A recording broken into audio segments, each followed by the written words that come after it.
Okay, and I'm keeping the recording, Dr. Tanmay. Okay, great.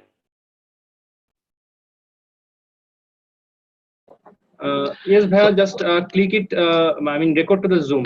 Record to the cloud. Then it will be fine. Yeah, already I did it. Okay, okay. Thank you. Okay, great.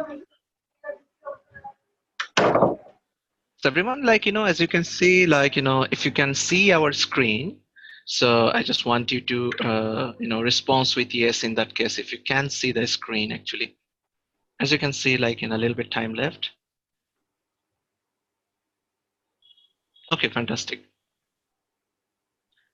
So the timer has started already, as you can see, and let the other doctors join the session.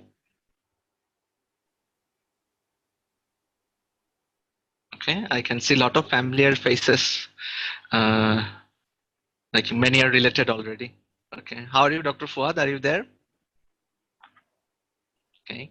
Yeah, I'm here. And it's a great time, I Okay. think. Okay, you are always in time. Good thing. Thank you. Okay, great. Okay. So just checking the sounds and all these things. Okay.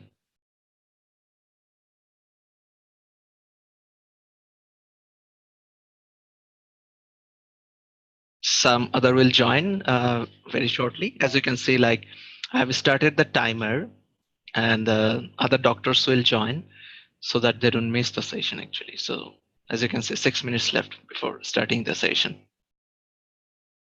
Okay. And Dr. Lakshmi, how are you? Can you hear me? I can see a lot of familiar faces. Yes, Maya. My baby is crying. Okay. That's Okay. Okay, I can understand. Okay, how's your baby? All good, right? Okay, thanks. She's so cranky, Okay. Maya, today. Okay, no worries. Okay. Best Okay. wishes. And yeah, Thank very cute, I think, the baby. Okay. Thank you so much. Okay, welcome. I can see also Dr. Charan Pal Singh is here as well. How are you, doctor? I think these sessions are interactive, so I think we all can talk actually at a certain point. So no worries. Okay. We'll start like, according to the timer and the time as is going on, like the 5 minutes that is remaining. And if you want to talk to me with something, you can also talk by this time. Okay. No worries. Let me check our Facebook and all this thing because since it's the first time, so some doctors might be a little confused actually.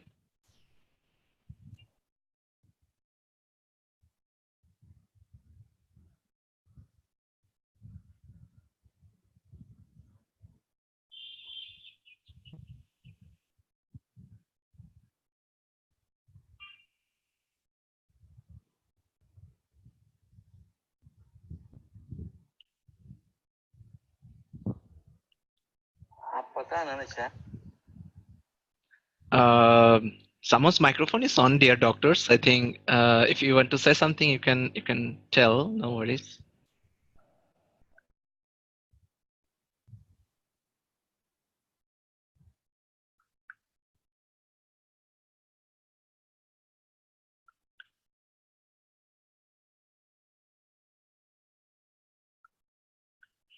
Okay. As you can see, everyone, 4.5 minutes left to start the class.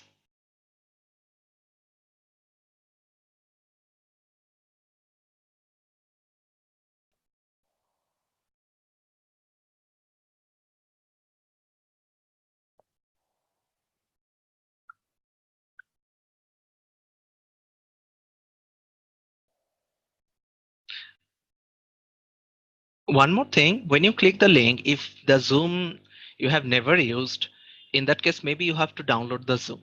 So those of you have entered, I think already, all of you already have the Zoom, I think in your laptop or whatever. In the other cases, I think you need the Zoom actually. So two doctor is messaging me that they don't have Zoom, but it's okay. We still have 4 minutes, so it's enough time to download the Zoom actually. Okay. Maybe Dr. Tanmoy can provide a download link in the group, I think. Those are having issues. Okay, no worries. Dr. Fuad can also do that. Yeah, I am always available for this. Yeah, no worries actually. So can you share it like in our Facebook group, like, you know, the download link for the Zoom? Okay. Yeah, sure, I'm doing. Okay. Yeah, I think in the post you can do that actually. The post we made, like, you know, the class post Dr. Tanmay uploaded. In the same one, I think you can just share. Yeah, like, you know, how to download the Zoom. I think some doctors may be having little trouble, but hope so they will. Maybe it will be more easy to download in mobile, like if you haven't used it before. Great.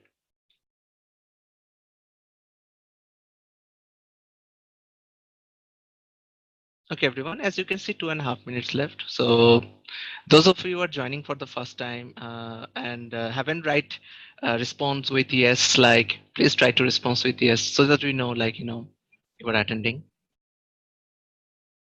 Okay. I hope so soon more people will join. I have just posted a link in our group in the comment. Okay. If you know need, you can download it from there.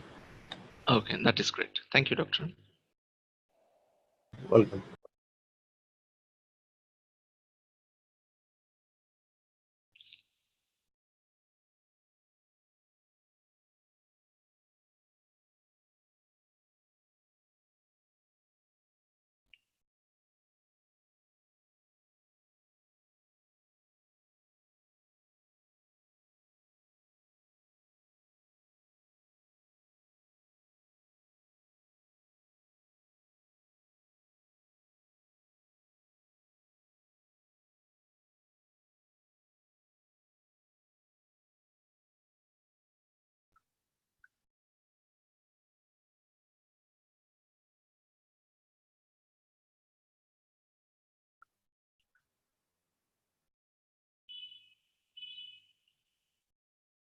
Okay, doctors, like I think, oh, it's been paused somehow. Okay, sorry.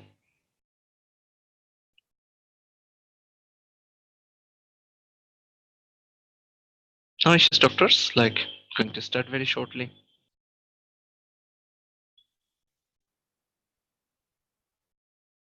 For any technical issues, those of you know Dr. Tanmay as well, you can seek for some help.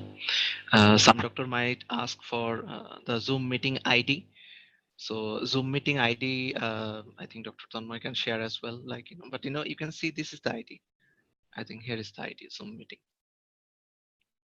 So if you have a friend, you know, who is maybe looking for the Zoom class, maybe if you just share this ID, maybe they can join the class directly. Okay. Oh, good to see Dr. Saida, I think. I think just few days back, I think we were talking about MCQs and now see you are in the clinicals. So good job, first of all. And like to congratulate all those doctors like who made through the, you know, AMC MCQ. Some passed like, you know, last month, some passed in the previous months. That's great. Oh, good to see Dr. Monica as well. Okay.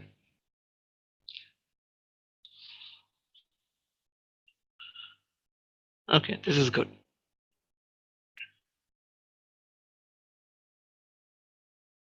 So just 40 seconds and so we'll be in.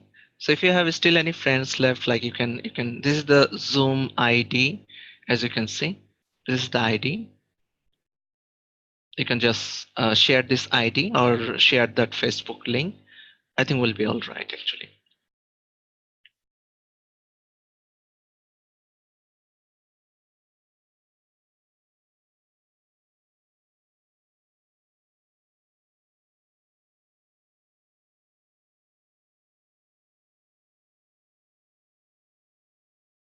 So before I start for the last moment, I need to just check one time if any friends are left. Had done. Okay. Too loud sounds.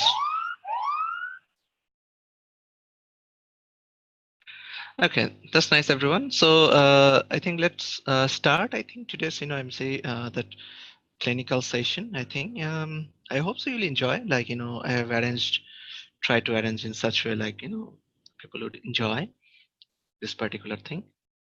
Okay, great.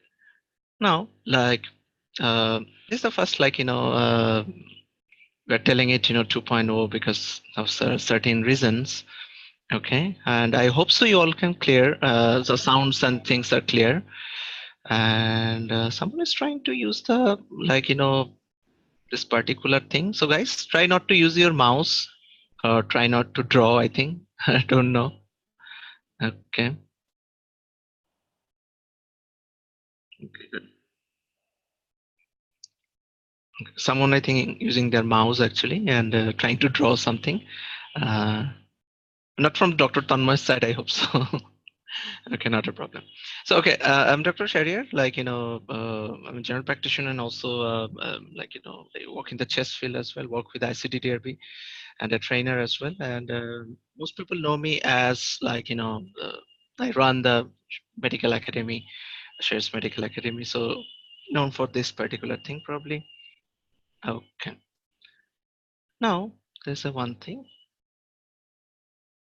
I don't know how come this screen thing came up. Dr. Tanmay, are you there?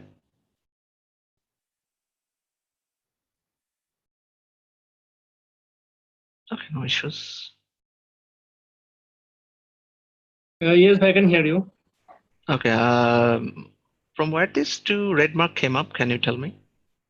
Oh, okay. So actually, someone is using annotation on the screen. Okay, please, guys, please do not do it. Well, you can cancel it by clicking the option above the bar. Mm-hmm. Like there will be option for annotation. Annotation. Right. So just Click to it. erase. I think I should. Give me just one moment. I'm just cleaning it. Okay, sure. I think someone did it. I think. Okay, it's done. Thanks. Yes. Okay, thanks, doctor. So, guys, like, try not to do that in future. Okay, great. So you can start. Okay, so I've been working for like 8 years in the teaching field, and with AMC I'm working since 2016. And like before we start, like let me give you a live something demonstration about. Maybe you have seen that one already. Like this is the MCQ that exam center. I think some of you must be knowing this one.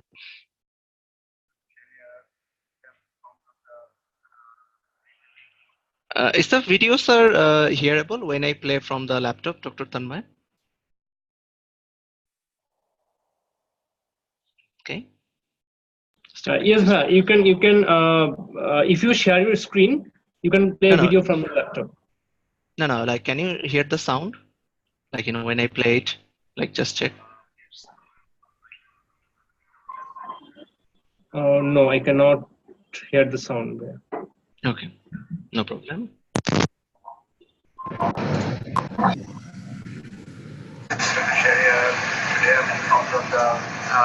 So this has volume is little left. Basically, I was trying to say like, as you can see, like this is the main building, and those of you who are living in Melbourne, it's in the Melbourne Central actually. The directions are not always given well. So there's a Chinese shop you can see because this is your destination. So I just thought to show your destination. It's a 300 lateral.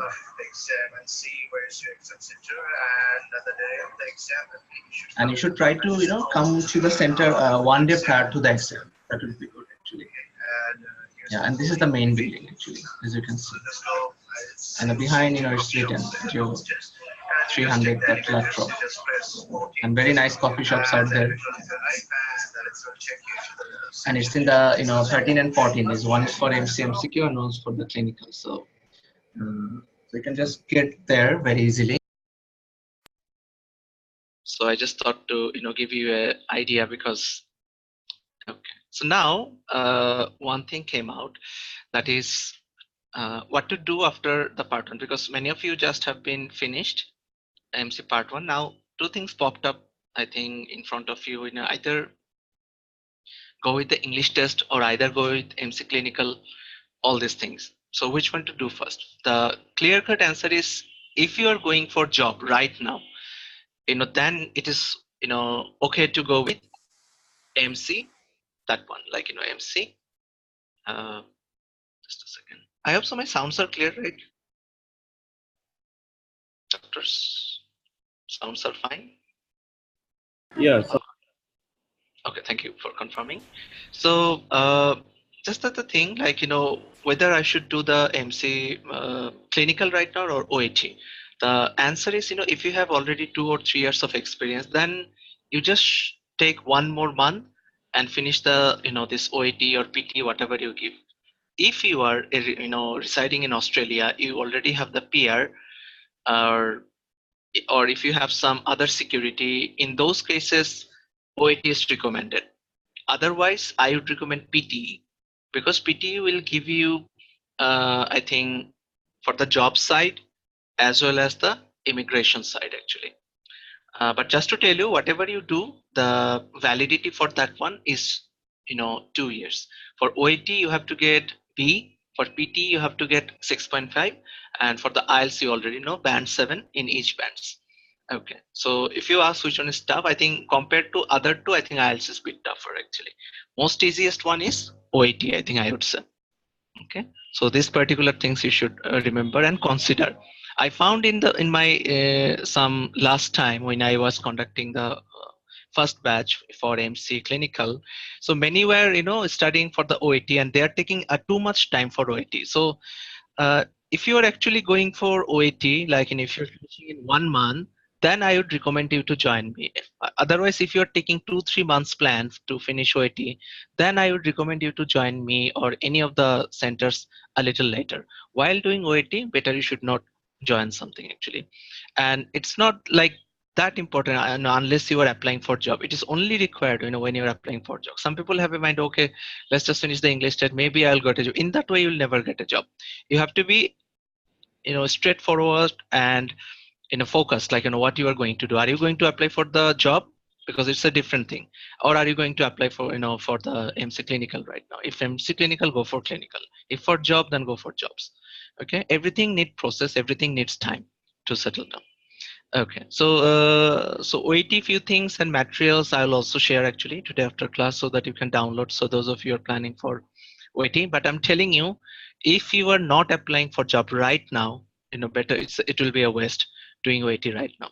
Otherwise, you can finish the MC clinical and then you can go for the OAT, because that time it will be valid for again 2 years. So you never know, like you will get the job in 3 months or 6 months or 1 year.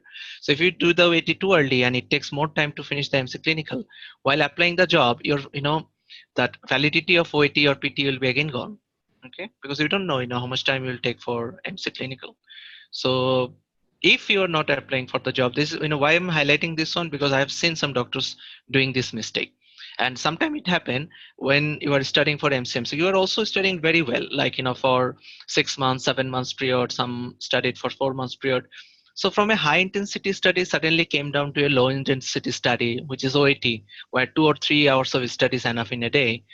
That and if you're taking it for 2 or 3 months, you'll be very relaxed, and all those memories which you have for MCQ will be gone.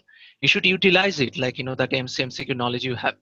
A line that is clearly written, I want to tell you, in MC clinical, that website, your MCQ knowledge will be reflecting in your MC clinical. So MCQ knowledge will be reflecting in clinical. That's just the pattern is a little different. Just you have to be a little smart actually here. Okay, so some of the team members, like okay, so I'll be taking the classes mostly, and also we have another teacher, some of the course coordinator, also chief teacher, and also along with me, Dr. Iptasham also took the in the last batch simultaneously. One day I took classes, one day she took classes. She's a family instructor and she's already a doctor in Australia, and she's working I think in all the centers so far, Hill, Allen Roberts, everywhere she has worked, and she's a quite a senior instructor there actually, and she's very good actually, much better than me, I'd say. Okay, and apart from that, like in MCQ teaching panel maybe, and they might help us in sometimes in doing role plays and all these things. Like Dr. Tanmay is here, he already, I think you know him already. Then Dr. Arnam is there, like so he's already cleared MCQ and helped me in a lot of like MC clinical role play and all these things. He's a very good student. Dr. Priyanka already, she's working in Australia. Like Dr. Fuad is there, like already we talked actually. And Dr. Lubna is here. She's been our teacher for a long time in MCQs.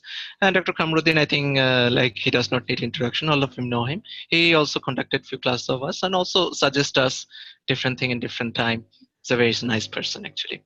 Okay, so and Mr. Khaled, I think some of you know him, like he's our general manager of our academy. So I just thought to introduce our academic team. Okay, why choose? I think those of you came through us, you already know. Those of you might be a little new. So thing is like in MCQ, everything I conducted in the 5 months batches myself, and mostly Dr. Tanmay helped me. And apart from that, the other teachers like Dr. Fuad, Moon, Dr. Moon, or the other teachers are helping at the same time. Okay, and here along with me, Dr. Ibtishan simultaneously take classes so that you don't feel like you are missing something in Australia, because she's a famous teacher in main Australian centers actually. So you don't miss anything actually from there actually. So the teaching panel, and the main thing is it's quite a budget friendly, like how we charge is quite, I think, reasonable to afford in charging in almost similar actually. And apart from that, this batches what we are planning and something different, like a lot of notes and structured thing will provide this time, so that whatever it is, whatever we say, okay, do this, do that, but if you have certain notes and all these things, it's always, I think, better. I think if you if we provide note, okay, you have to tell this exactly, this patient might react with this.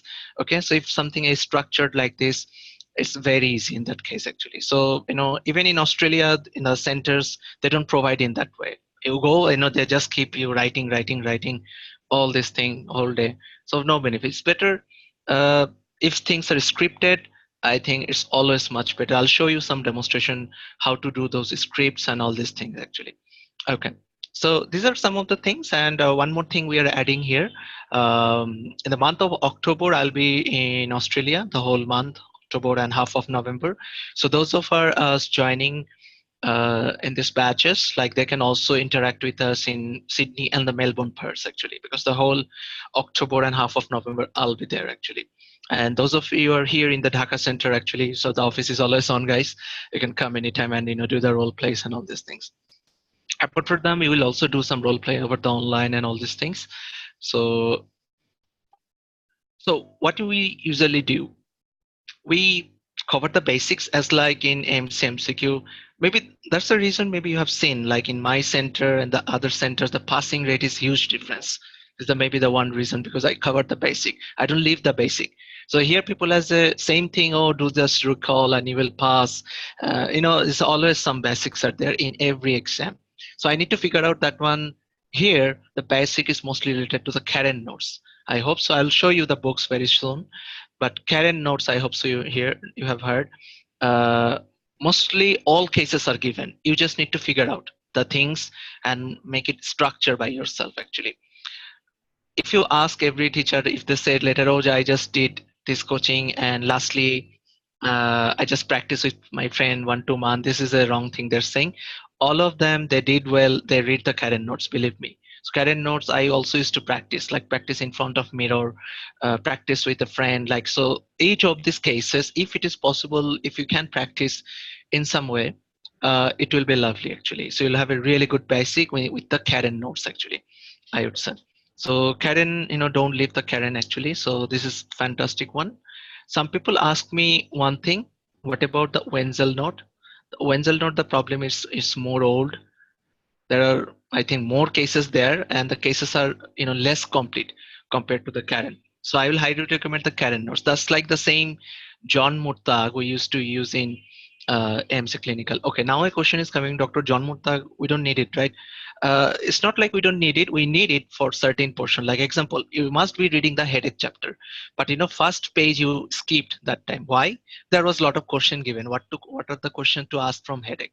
That question you now need it actually. So the common things, headache, chest pain, dyspnea, hematuria, these questions are standard questions. So from John Murtagh, at least you can cross check that, okay, I have to ask the patient these answers, and now you need to work on the thing, and we'll help you on that one. What might the patient would tell you, what might the DD you have to tell you, like these particular things we'll tell you in the classes, and also will give you some structures at the same time. And most important, another thing, like we'll going to cover a lot of past papers and some organized recalls which we have organized in these years. And so let me just show you a little bit, like how those organized recalls might a little look like. So here is something like organized recall. So I targeted, I'll say mostly you should target 2016 and 18 and 19 recalls. So we organize things in that way that that 2018 and followed by later 2019. So things are organized in this way that okay, so these are the in general all cases. Actually, first of all, it's not only about recalls, but these are in general all cases. So these cases, if you just cover properly, and yeah, make sure in the last 6 months or 1 year the cases came, or in the last 1 or 2 months, there's more chances, same like AMC MCQ, like more chances of repetition. But another thing you should believe that sometime recall might not come to exam. Many of you message me, doctor, I thank God that we joined you in AMC MCQ because I didn't get the recall, but the theory which you taught saved us actually. So same thing is here, a standard protocol. For acute abdomen, for chest pain, there is always a protocol. Like it's not about only what the recall has said. Is chest pain, you can give me any chest pain, I can crack it and I can pass it actually. So at a certain level you will have that confidence actually. So there's certain cases which are always very common, like like acute abdomen, chest pain, dyspnea, you can target in that way. And according to the differentials, you should remember, okay, these are the differentials. If the chest pain with the MI comes, I will ask this question, like chest pain of MI is like persistent, compressing, severe chest pain, which is more than, like hours, not controlled with nitroglycerin. So these common standard things are there. But the same thing, if it would have been like pericarditis, there will be chest pain, and with position changes, there is certain thing are there. Okay, so those key question you need to ask. Remember one thing, if that is a case of chest pain, how I tell in the exams, like I ask the standard protocol questions. Now sometimes in the questions it's given that, okay, discuss the diagnosis of the patient and tell him the differentials actually. So in those cases, what I do, like when I was explaining to a patient, okay, this probably, I use the word probably, like you can't, I'm sure you can't say that. So this is probably a case of myocardial infarction, but it could be pericarditis or certain other things you can understand, or angina or all those things. So in order to say that, I use a formula that at least 2 questions in the history I should ask to crack the DD. So what question it could be, because for the pericarditis, like apart from the standard questions for chest pain questions, what are the chest pain questions? You can just go and open the John Murtagh. Those are the simple things from where it is started, like the Socrates. We'll show you that thing very shortly. So the standard question when you ask, after that just ask 2 more questions, like, is this chest pain has anything to do with inspiration? Is this chest pain has anything to do with the movement? So that means what? I want to, differentiate the DDs. So the examiner will give you extra point for that. Okay. And make sure you don't, when is a patient, like now a word I just want to introduce you is called critical error. Global scoring, critical error. These 2 things are there. Also, I think Dr. Iptasham will join shortly. She will also tell about do-don'ts and those things about the MC Clinical. So that's the thing I was telling that, at the end, you should need to ask those 2 extra questions. We call it negative history. Remember in MBBS time, our professor used to say, do ask the negative history things, in the main stem. So the same thing is here, like, if you add 1, 2, then, you'll get extra mark for that actually. And in AMC, handbook of clinical, in the beginning, the structure is given, guys. So if you have the MC handbook clinical, you should check it actually. So in the beginning, the structure, how a, score sheet looks like, those particular things are given. As the time progresses, we'll start the batch, even when there'll be the first class, we'll give you the idea of the structure, how the, like, a sheet for the examiner looks like actually, how they score actually. So you should have full idea about those things actually. Okay, so these are that I recall. I just want to give a little demonstration on that one, that how the organized record look like. So we'll case to case, we'll try to help you at this point. Just a second.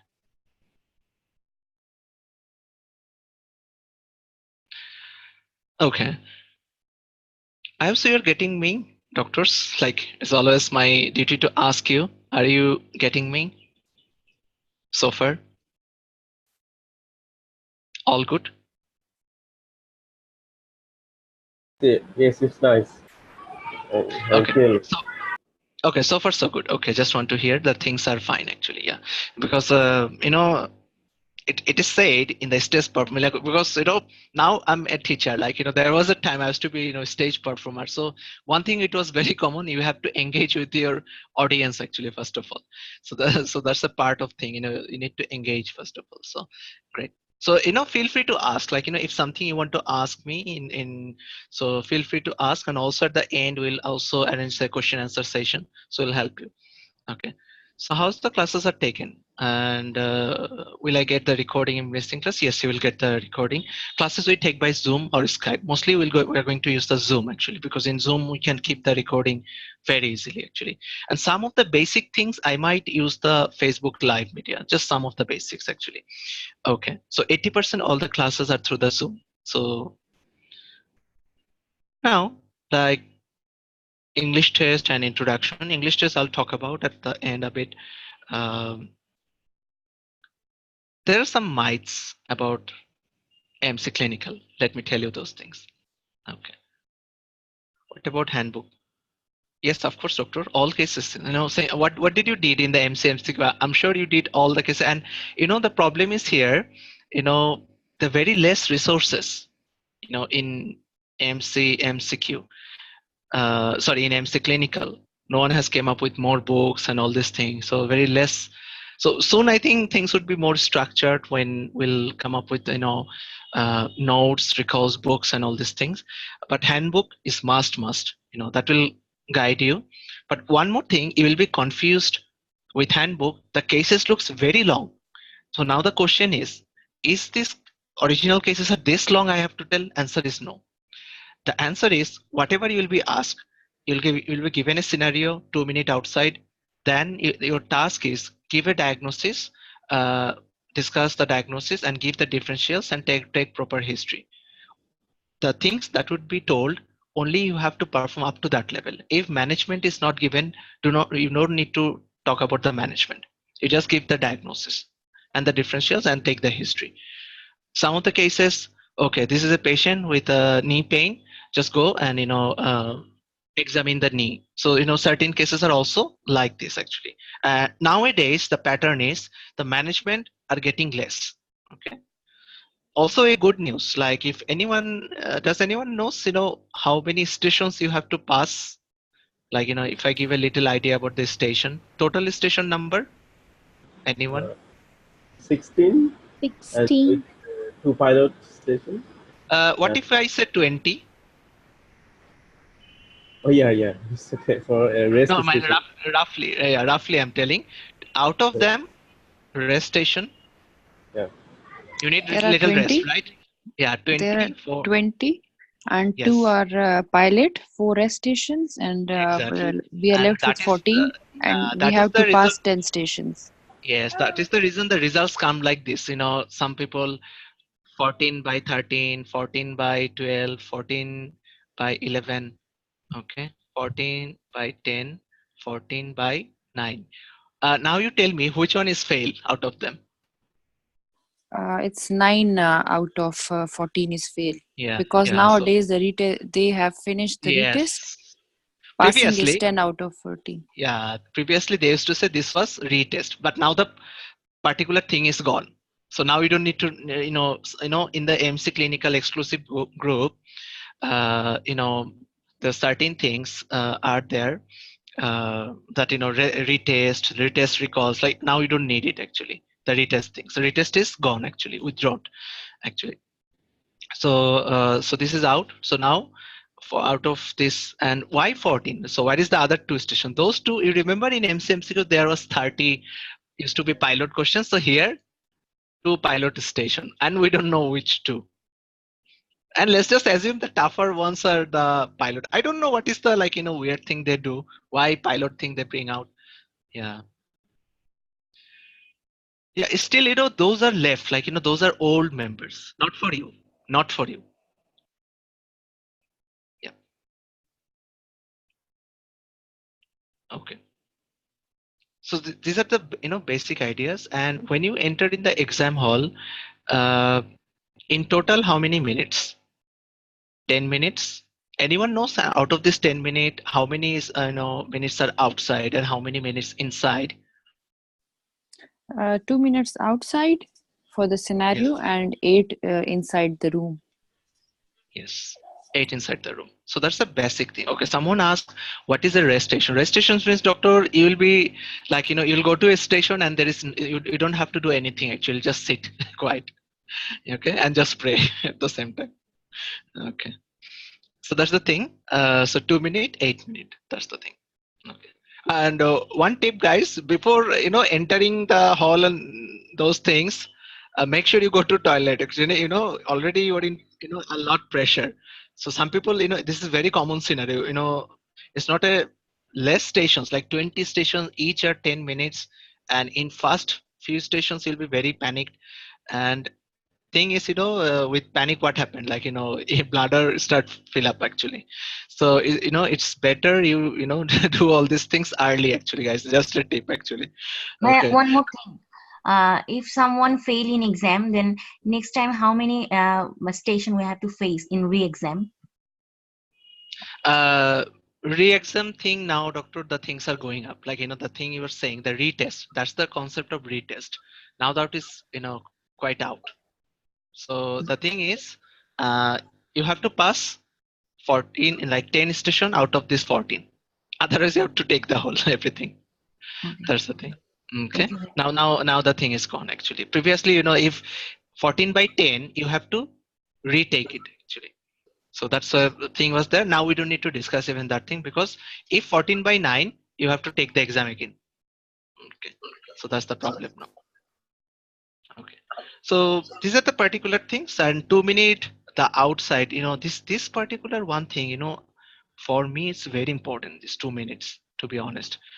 It is always very important is the planning thing. So you plan properly, that's most important for you in these 2 minutes. You just okay, I just try to, because often I try to use photographic memory. So most cases not that photographic, I have, but you know when you read a book for multiple times, you can imagine some of the pages.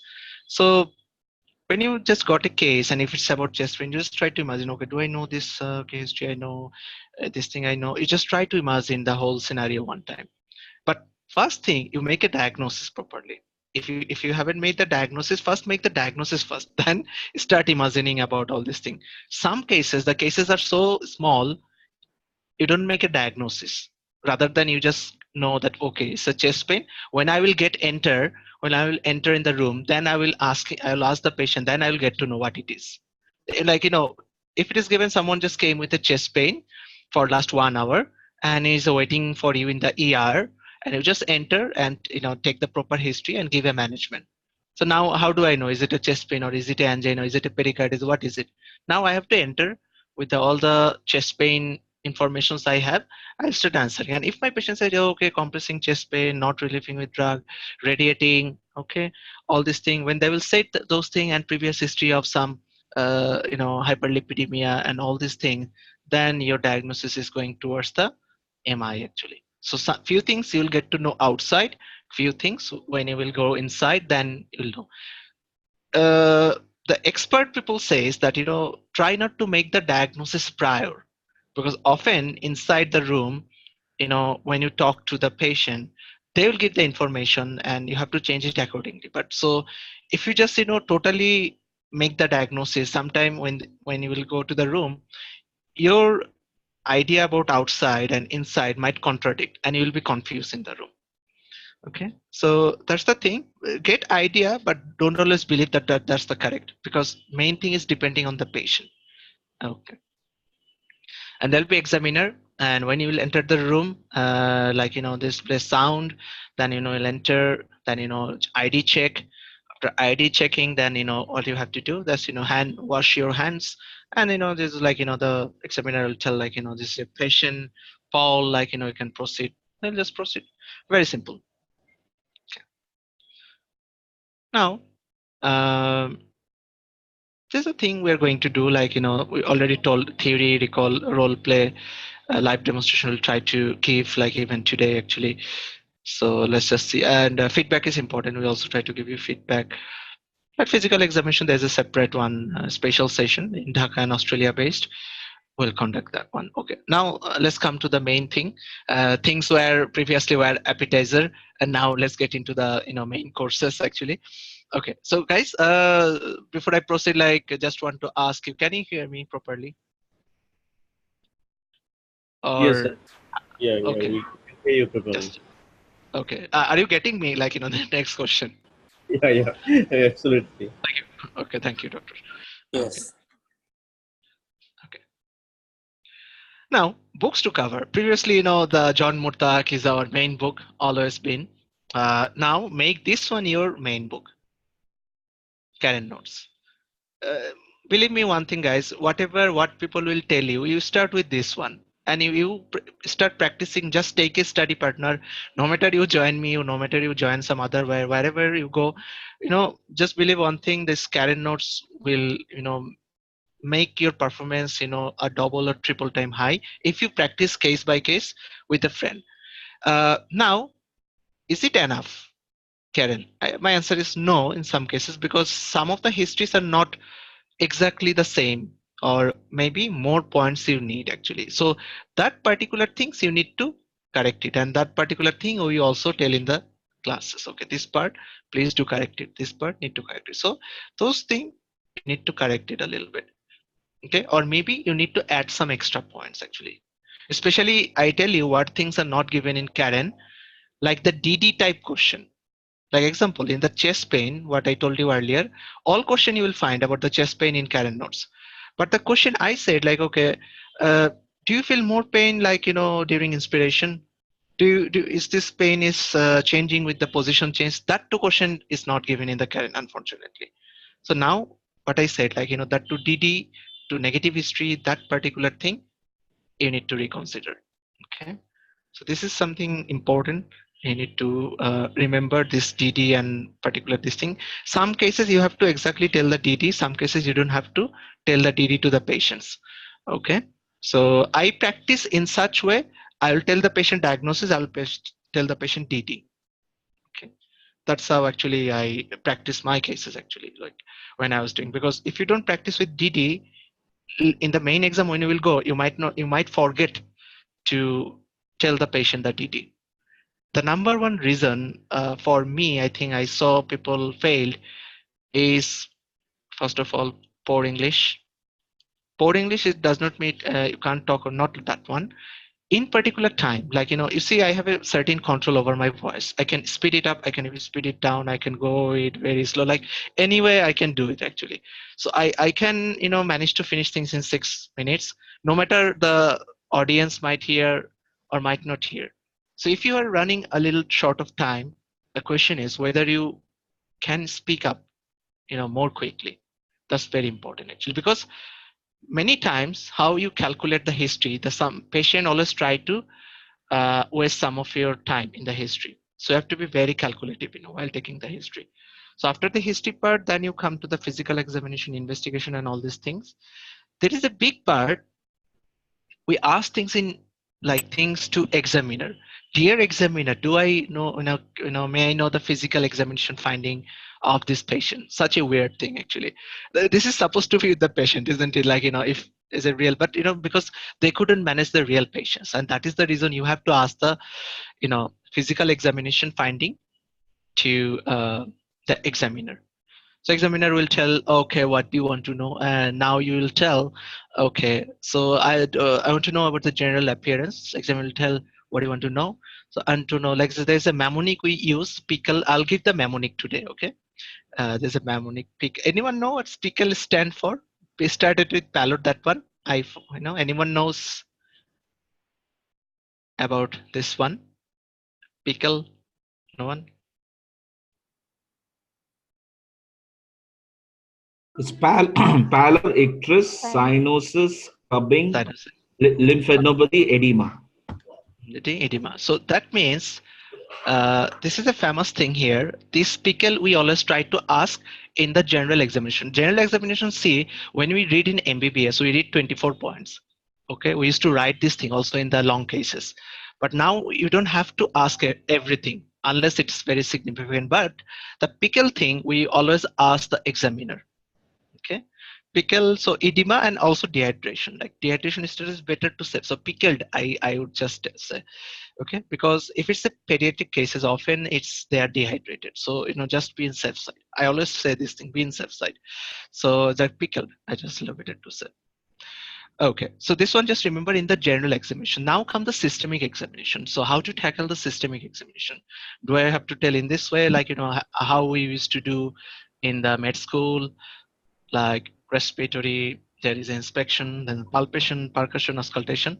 Do I need to ask everything? Answer is no. Then what do you need to ask?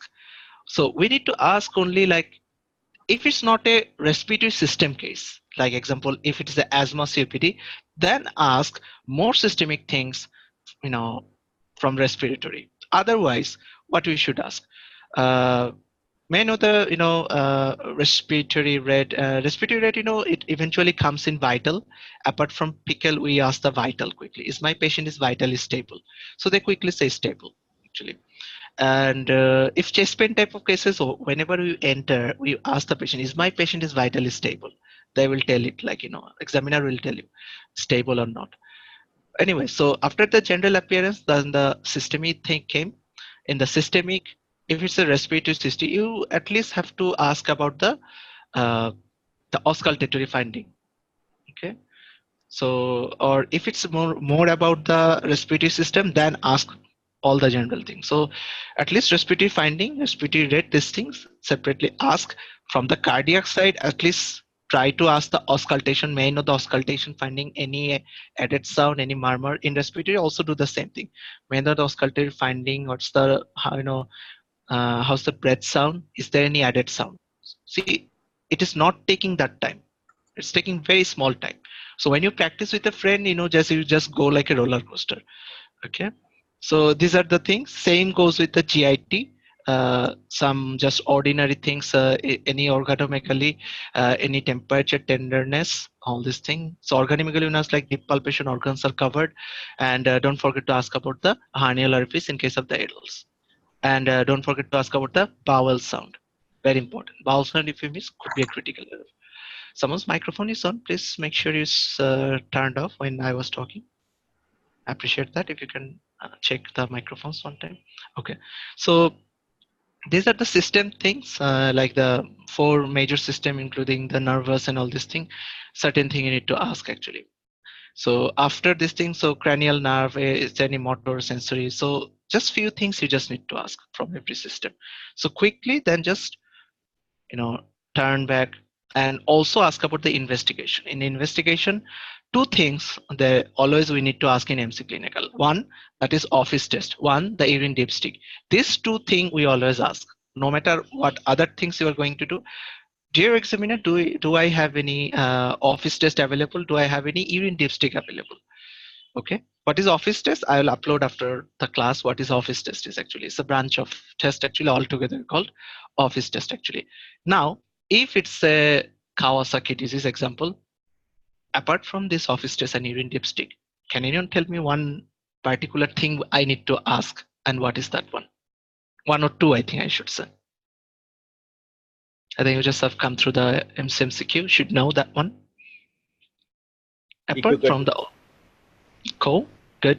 Yes, so that particular thing. So ESR, but ESR actually that involves with the office test and all this thing, and CBC mostly, that's very important. And the Echocardiography. echocardiography. So they are looking, they want to hear. So there is a separate mark, special given for the echo. If you say echo, you'll get that mark. If you don't say echo, either it could be a critical error or you might lose a lot of marks actually. Sometimes because of the pressure and all this thing, people made mistake, they forget to ask this thing.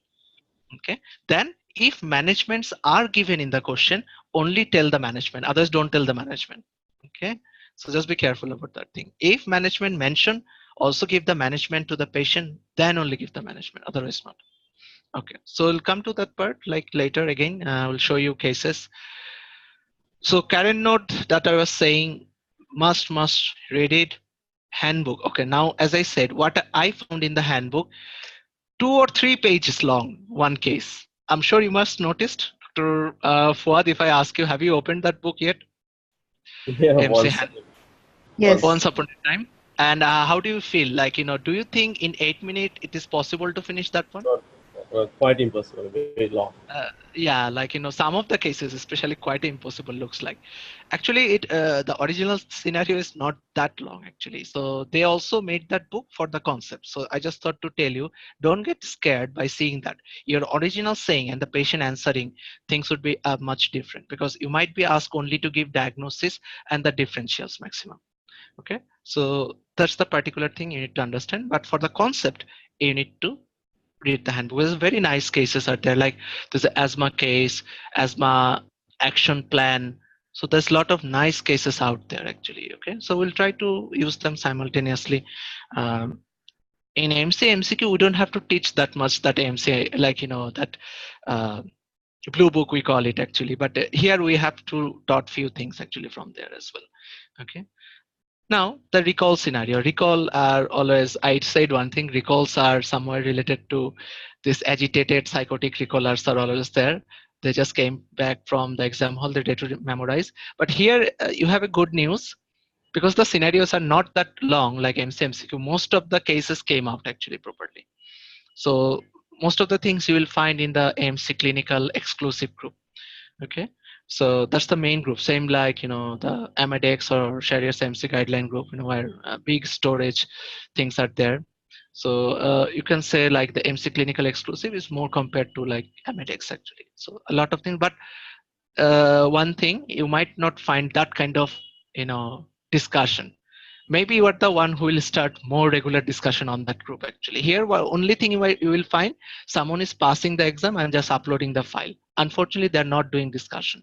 I would suggest you guys make that group also active actually. That is a group and a main group for MC Clinical, and make things happen. Like, I would recommend you, okay, let's discuss today Kawasaki disease. Let's discuss today this thing. Okay, so a lot of points will come out. So in that way, if you utilize those groups, I think it would be extraordinary, I think.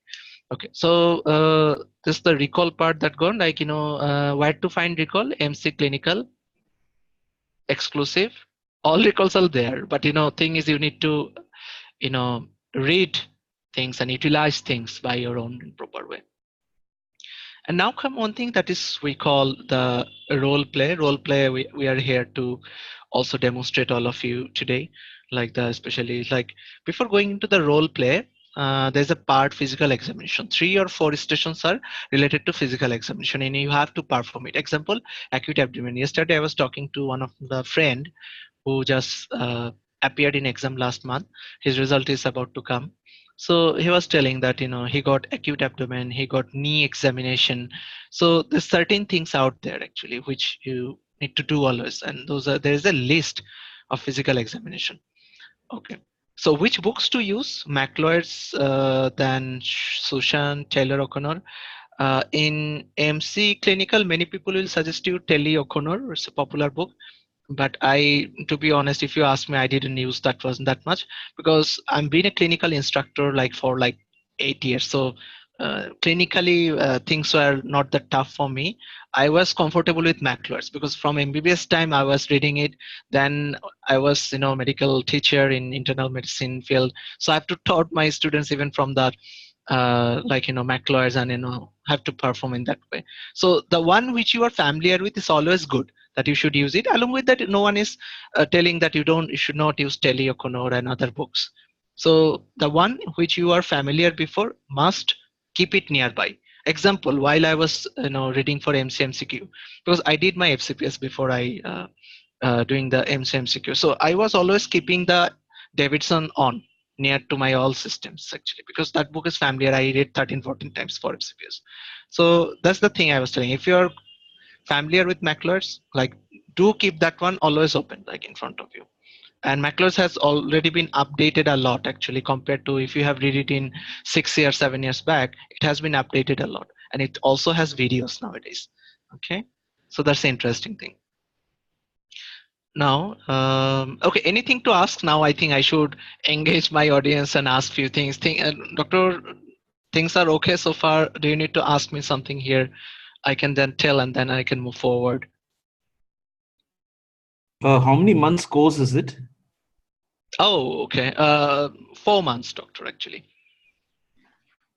3.5 months we would say, but I know that it will take eventually 4 months. Like if something is extra is there, we'll do that one for you. Don't worry about that one.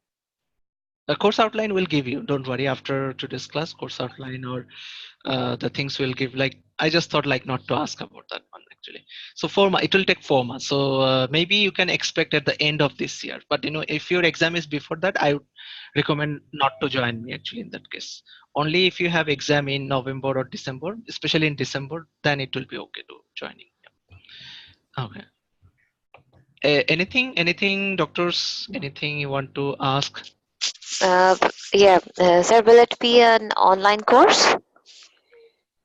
Yeah, mostly online course. And as I said, like we already have office in Dhaka, Bangladesh, and in October, few of the sessions will conduct in Australia, especially if someone is living in Melbourne and Sydney. Okay. Okay, for physical examination, will the Yeah. sessions will be one-to-one, face-to-face? Yeah, that will be face to face. Okay, and how much is the cost of this exam? We'll tell you those things later actually, no worries. Actually, the basic standard course is 499, and the physical examination is little, I think, different, but of course not like this high. So I'll tell you that one about the physical examination very shortly. No worries, guys. Okay, thank you. Okay, thank you, doctor. There will be a recording available, right? If I miss the class or something too. Yes, of course. Like we are working on that one, like the recordings, because many I know their mom with kids and all these things. So recording of missing classes, of course, we'll provide actually. Okay. Anything from the syllabus I was expecting, because course outline will give you, I think, very shortly. So you'll get to know about that one. So anything from the,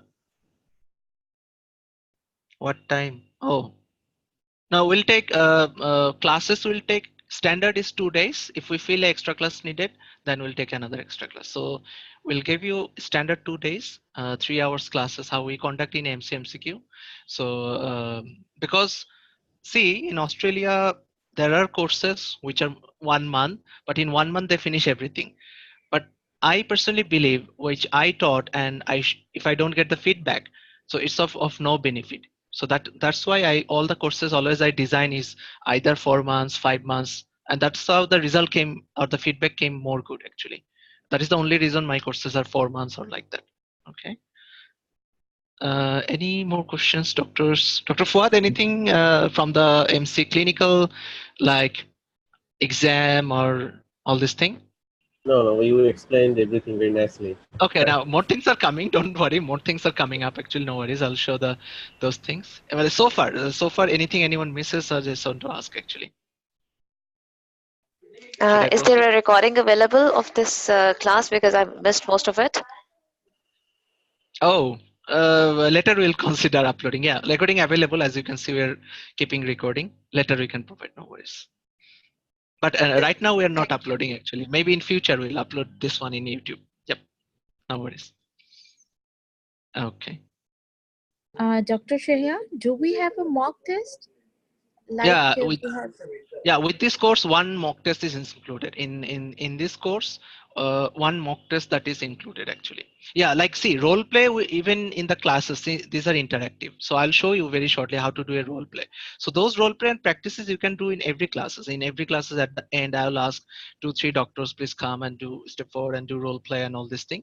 Apart from that, separately along with this course, we'll take a mock test with 5 or 6 stations actually, and those are in Dhaka available here. They can also go with the 16 station one actually. We have that, but with the 5 station over online, we can also take actually for all of the doctors will enjoy that one after. So they can take it at the end, like one that is free, like and another is like with another 50 USD, like later they can take more exams actually. So it's up to them actually. Hope that helps actually. Okay, anything doctors you want to ask? Okay, I think I should move forward. Okay. So in clinical guidelines, this is my Facebook group name. So like this is the one group we are conducting, but we have another Facebook group, here's AMC Clinical Guideline. So it is very important you have proper resources, know the format of the exam. When the class start, I'll tell more about the format, because what I said is superficial, but there is more deep planning and things I'll tell you. How to approach. Believe me, this will make you pass. This is a key to success. Your approach, actually, that's the most important thing. Whenever there is a student who enters and in just one, actually it is told in that way, the examiner in 1-2 minutes they understand this candidate is going to pass or not.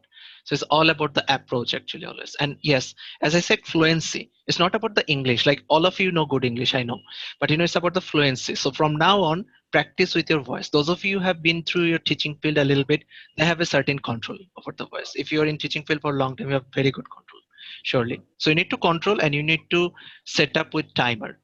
And okay, I think one question you guys should have asked, like, how do I know in the exam hall that about the time?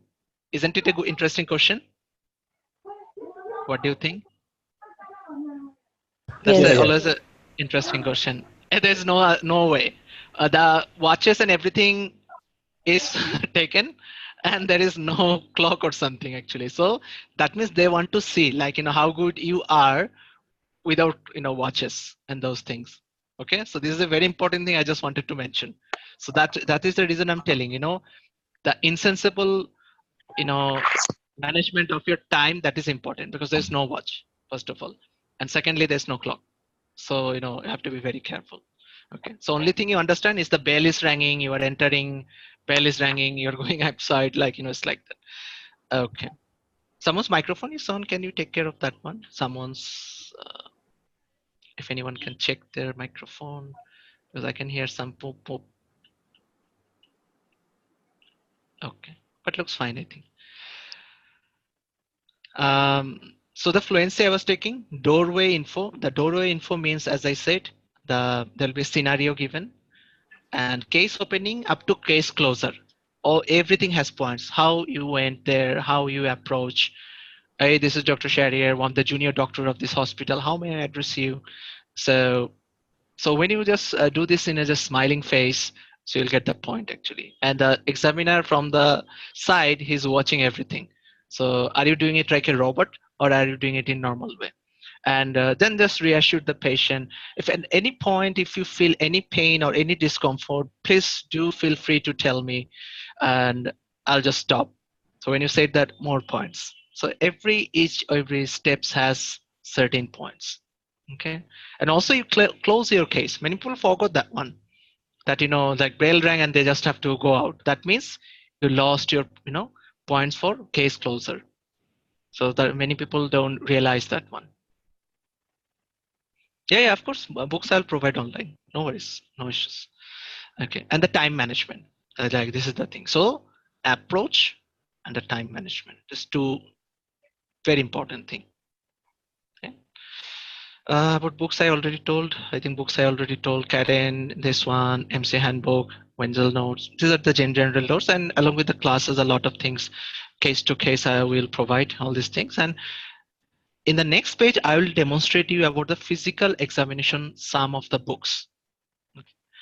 So just want to give you a little idea about the physical examination books, as you can see. So first one, this is how the Telly O'Connor book look like. About the materials, especially ebooks, I can give you any one of you. I don't mind actually. So I'm always keen to share knowledge and all this thing. So Telly O'Connor, that's quite a popular. When you go to the MC Clinical exclusive group, all of them are talking about this book. So I just bring this poster because I just thought, like, some of you might be interested, like, how this book actually look like. And this one might be familiar to you because we all have read that one. So this is the McLeod's one. I personally liked it a lot actually because I was familiar with this one. Wherever you go in this world, the protocol is almost standard. Okay, believe me, this thing. If someone is saying, okay, no, this is according to like Australian, it has to be like, this is not right. Yeah, some ethical issues it could be, but the original examination procedure and this thing, everywhere you go, every type of word, no matter if you have a friend who's doing USMLE, you have a friend who's doing PLAB, if you take some of the words from their syllabus, there's no harm. Everywhere you go, it's almost similar things. And this is a nice thing because many are here. I'm sure not all of them have joined, and we also don't have that much space as well in our batches. There's already students like for MCMCQ has booked a lot of seats. So there's a one thing, if you search in YouTube with Greeky, okay, there's a thing. I'm not showing that one right now. You can do it like, and just take a note now. So if you just type Greeky medics, there's so many nice videos on physical examination it is given. Okay, so that's totally free. So the Greeky medics. So the Greeky one, I think it's a free website and free, I think, YouTube videos. So you can just use it. And yeah, like Greeky also has a book. We'll try to bring it actually shortly. Yeah, this is the thing. G-E-E-K-Y, Geeky. I think I was saying Greeky, I think. Geeky, I think. Okay. Yeah, here's the spell. Like, I also can see, doctor. Yeah, this is the one. Great. So these three so far I found helpful. Some you might find in MC Clinical exclusive group. Some doctor also posted by themselves. Okay, I did this. Believe me, one thing, you should make your own stuffs. That helps most. If you just try to copy someone like in, okay, then when the script will be little changed, you will be fall down. That's the problem. Okay, so that's most important thing. Yes. Yeah, you can also download all videos from Geeky. Very good. These YouTubes are like a blessing actually. I also learned a lot of things from YouTube, to be honest, actually. Not only for this MC Clinical, from the very beginning. As soon as the internet got speedy, actually, yeah. When I was medical student, like, it's back in 2000, before 2010. So that time, I think, the internet speeds were, and very expensive, all these things. So, it was very hard to, and this much things were not there at the same time. Now it's a blessing. And I think many physical examination, if you just search with the name, you will find it. Okay. Okay, good information. Now, sorry for. Okay, now I'm trying to show you the list that one need to cover for exam purpose. So physical examination list, guys. Okay, so just giving, you can take picture, no problem. I don't mind. So these are the physical examination list. In general, you have to cover them actually. So I'm giving you 10 seconds time if you have mobile phones and all these things. Or if you're already in mobile phone, you can take snapshot. There's one more. I have to scroll down one more actually. It's not finished here. Okay. Done, guys. Okay.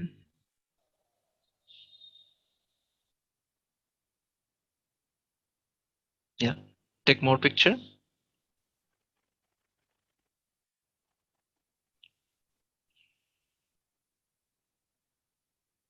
So up to this, mainly up to this, the similar things are just, I think, repeated again, I think in order. So again, a list is like this. The same thing I just organized later actually.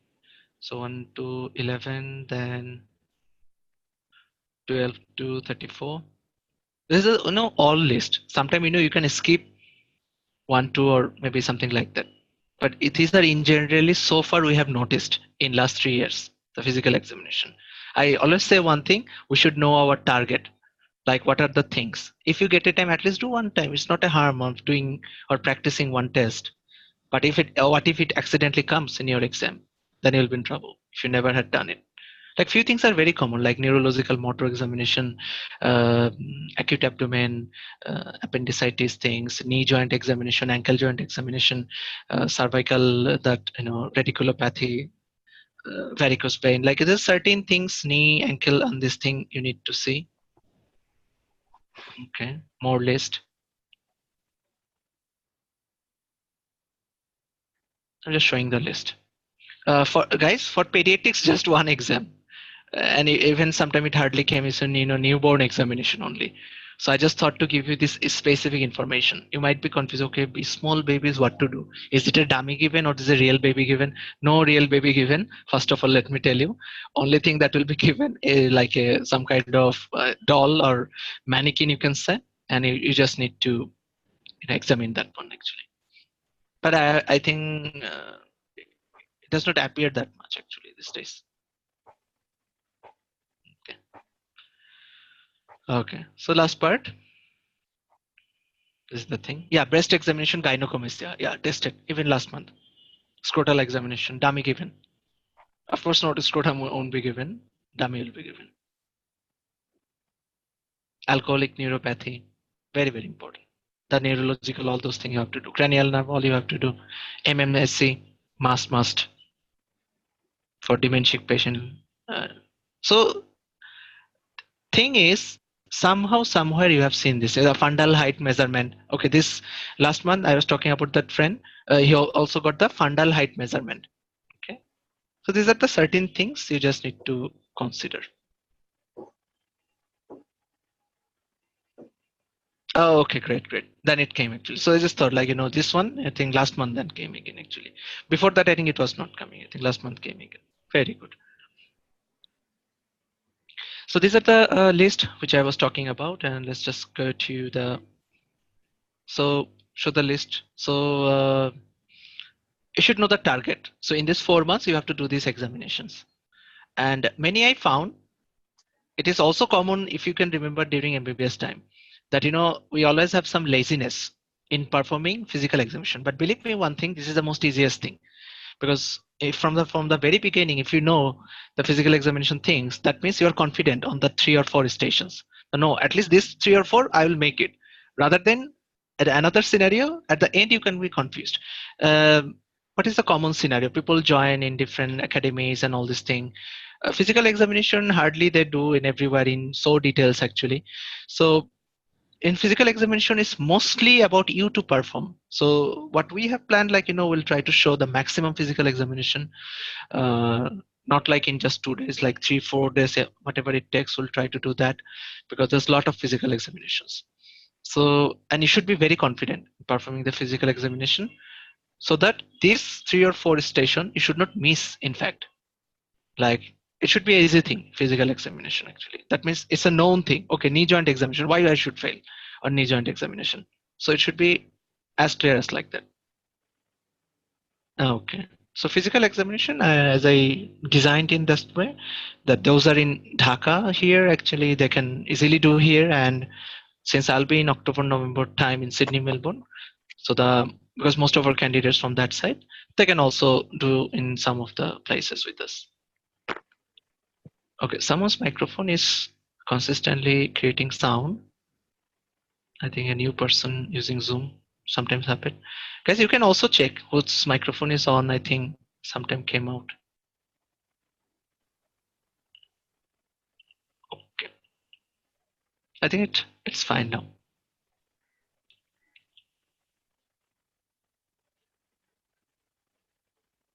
Okay.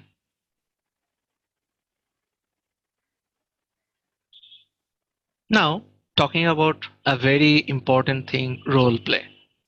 Any ideas, guys, how to do role play? Before, actually, those are very new. If you or some of you already are studying for a while, they know. But those of you, I think, let's just ask the doctors who passed last month. So, example, I think Dr. Saida, I know, passed last month, and also many others, or last 1 or 2 months, those doctor passed. Do you have idea how to do role play, first of all? Because this is something is going to change your life in next couple of days. Anyone? One of the person will be talking like the patient, and the other one will be the examiner. So Right. you'll be walking in, and you'll be taking history, for example, from the patient, and then Excellent. you'll turn and ask the examiner, may I Right. know my abdomen Physical examination, inspection findings of the abdomen. Is it distended? Is there a mass? So on.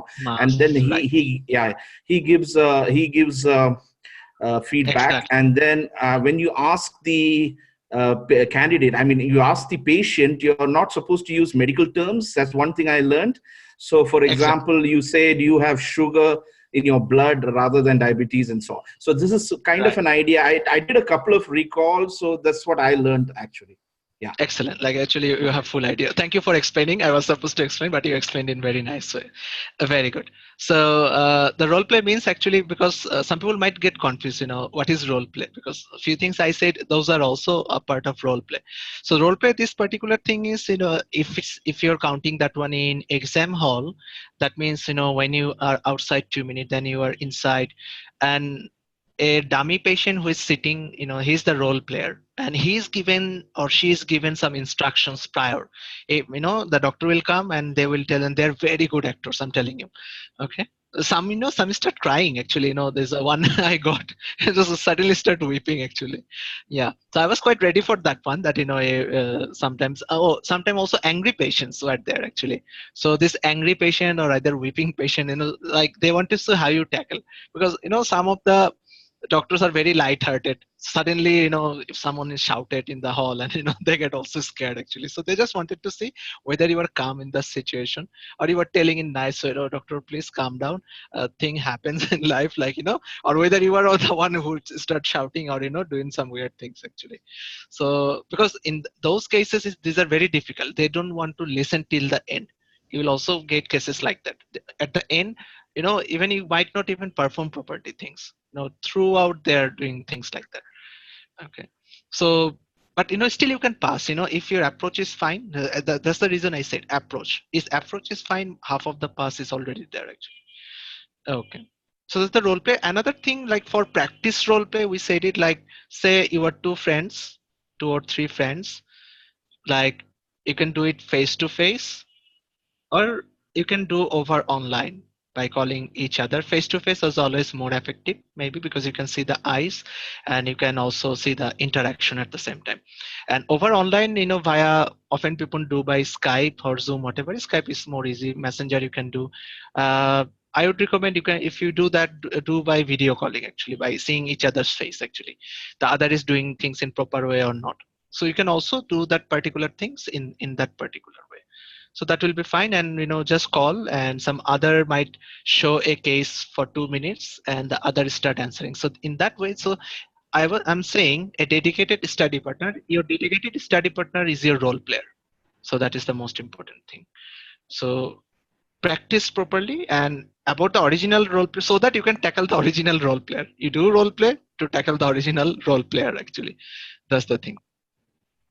Okay. So in future, like, you guys will do role play with us, and we'll try to give you feedback regarding that. Like, how you did, why did you miss something? Okay. So according to the protocol and thing, we'll try to give you feedback, like, but whatever the class would be, at the end, we'll do some key cases role play. So we'll try to give you the feedback regarding that. Okay. No worries. Okay, this is quite a gross question. What is the passing rate for AMC Clinical? I'm not talking because we are also new, because we just finished one batch. They haven't gone through exams, so we'll get to know, our academic result later. But for in general, what is the passing rate? Have you seen the results published? How much passed and how much failed? Any gross idea? Don't want to scare. 28. you can check the last month's result or the month before. Is always given in MC website. It's actually 20, actually say 15 to 20%. Like example, I give you my example. Um, in different session, there's like 40 because there's a morning session, there's an evening session. In the morning, evening altogether, there's 40. So out of 40, I found 5 passed. So what is the percentage then? What do you think, guys? I'm bad at math. I think it's around like the 15. Some days I also saw 7 people pass actually. So it could be like 15 to I think 20, 28. I think would be higher. 28 means every 4 in 1 is passing. That is not happening in MCM so far actually. But I hope so in future things will be changed. And this is the myth people say that they make you fail intentionally. That is totally wrong. Okay. I think this person. Okay, now it's fine. Someone's SS. Someone with SS. I don't know. Who is it? Okay, now it's muted. If you want, you can talk, but after that, please make it unmuted. Otherwise, please make sure the room is calm and quiet. Thank you, everyone. So in Australian Center, 1 pass out of 5 every time. So still things are quite poor. No, not fixed. Like as I said, someday I saw like every day 40 is going. Example, morning, evening all together. So someday I saw 5, someday I saw 7, someday I found even 8, 9 up to I saw passed. Yeah, I'm taking first time passing rate. Like second time passing rate is quite good. Usual cases. Okay. So you might be thinking in Australian Center the things those are going maybe rate is high. No, because there's 2 giant centers only in Australia. So still like most our candidates are from them. So still the passing rate is quite poor. Okay, but in the second attempt, the rating is higher. Actually, we have seen maybe they get to know their mistakes and all this thing. And second time they came up with more preparation. So that's the thing I'm saying. In the first time, try to take a very good preparation from the very beginning. Okay, and just work hard, guys. Like it's just a 6 months or something, or 7 month or 8 month. Your life can be changed. Just think in this way that when you pass, there's high chances you'll get a job. Okay, if you have some experience actually 1 or 2 years, if you have a 2 years experience, if you pass the MC clinical, if you are doing recency, no one can stop you. Okay, that's the thing. Some people will tell no jobs out there, like totally bullshit thing. I at least know I already have a lot of connections and all this thing. There's a lot of offers. Like most cases they offer in this way: full registration. They want full registration. With limited registration, very few cases you will find with limited registration. Like example, in the psychiatric department where you just have to take the history. Okay, few things are like that. So in those some of the departments, after passing the MC1, you might get a job actually. So those are very light, not as a like full born doctor or something, but with a full registration, there's so many jobs are available actually. Okay, so since you're already in the process, don't delay those things, because more competitions are coming in future. More people will pass. This is a big amount doctors are going in MCMs, because I'm teaching. So I know that in my academy there is 400 doctors are studying just for MC MCQ. So you can understand, and since the passing rate is very good, I can expect out of this 400, I think 380 actually will pass. So you can understand the more competitions are coming. That's what I'm saying actually. So that's the thing. You should pass early, secure job early. Things would be much better. Okay, one more thing. Since the budget and these things are quite okay here, some doctors they already set up in their mind. Okay, no, I'll join the Australian Academy. Let's just see what he's telling right now. So see, even my first batch, I got there was 20 students in my first batch. Out of those 20, there was 7 students who came from Australian academies, and they said, I just said, why do you came? So I said see, we didn't know that they didn't start from the scratch. And when we went there and we have kids at home, every day we also can't go regularly. So when it started and when it finished, we are just going and writing few things. Last few days we give up. So some of the doctors scenario has become something like that. So I'm saying this thing, even if you go, like, no matter you join me or not, you read properly and then go to the Australian centers. Okay, this is something important. If you can go for a mock test in Australia, that very much helpful. If you're already in Australia, saying an example, if you're doing with us, and if you can go and take a mock test with them, that can be very helpful, because those tests sometimes they arrange in 16 stations. Those are very good actually. Okay, so just an idea I'm sharing actually here.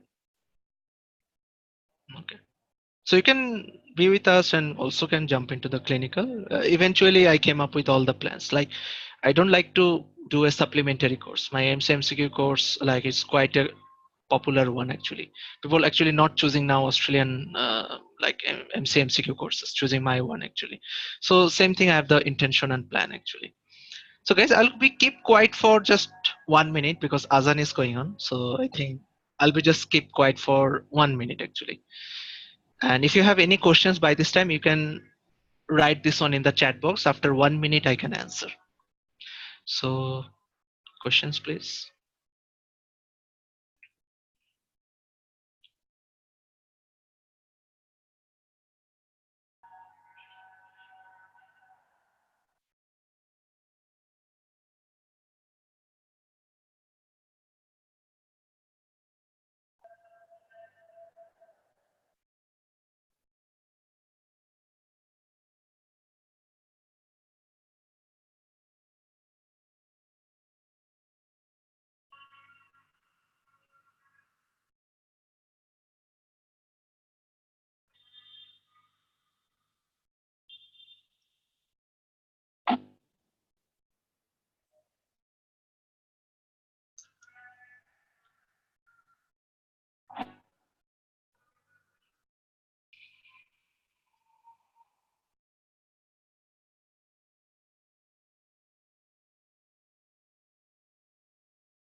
Yeah, some ask me next course would be later actually. I don't want to came up with so many courses, like whatever I have, and to work with it properly first actually.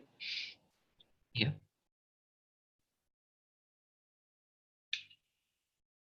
Because after finishing a course, candidate also needs some help and all these things. So we don't want to start an immediate next one actually. I think I already told doctors I will give you like 4 months. I think 4 months course duration, weekly 2 classes. Some cases it could be 3 classes. Depends on the syllabus and all this thing. Okay, moving forward. Okay, before I proceed, one thing, few things in our hand. Example, the class notes, like uh, the teaching, role play.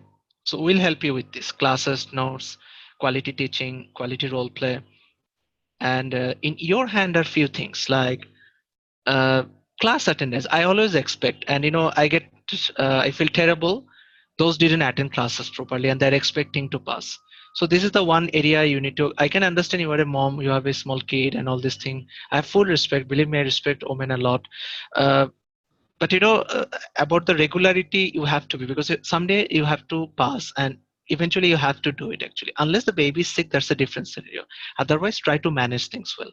So class attendance, regularity, study hours, and the role play. Make a fixed hour. If you can't study for 5 hours, 6 hours, make it is a 4 hour every day. But do it persistently. Have a plan that okay, I'll go in this month for exam. And in order to do that, and also another thing you guys should have asked, I think scheduling. Scheduling MC Clinical is not always that easy. Like, I mean, the taking dates actually. Whenever it will be open, everyone jumped actually to take the dates actually. So just make sure the month you are planning, you might not get the exact month, but you might get 1 or 2 months later. I hope so you got my point. When the dates are open, so everyone jumped. Sometimes even the server crashed. Last time server crashed actually. So you can understand many candidates these days. So you might not get the exact month date. Like if you're planning example for January, just giving example, or December example. So you might not get the exact month actually. Okay, in that case. but you might get the January or the February. Okay, so that's the scenario I just told you actually.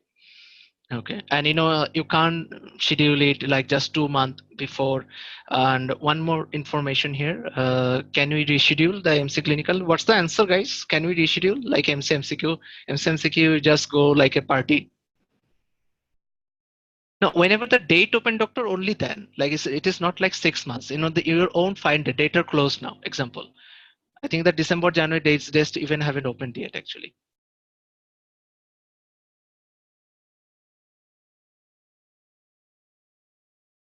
I didn't get your question, Dr. Saima. Can you specify that one? Things to take with us within exam. Oh, okay. Nothing. Yourself and clothes. Stethoscope you can, but no need. Instrument, no need. Watches, things, nothing needed.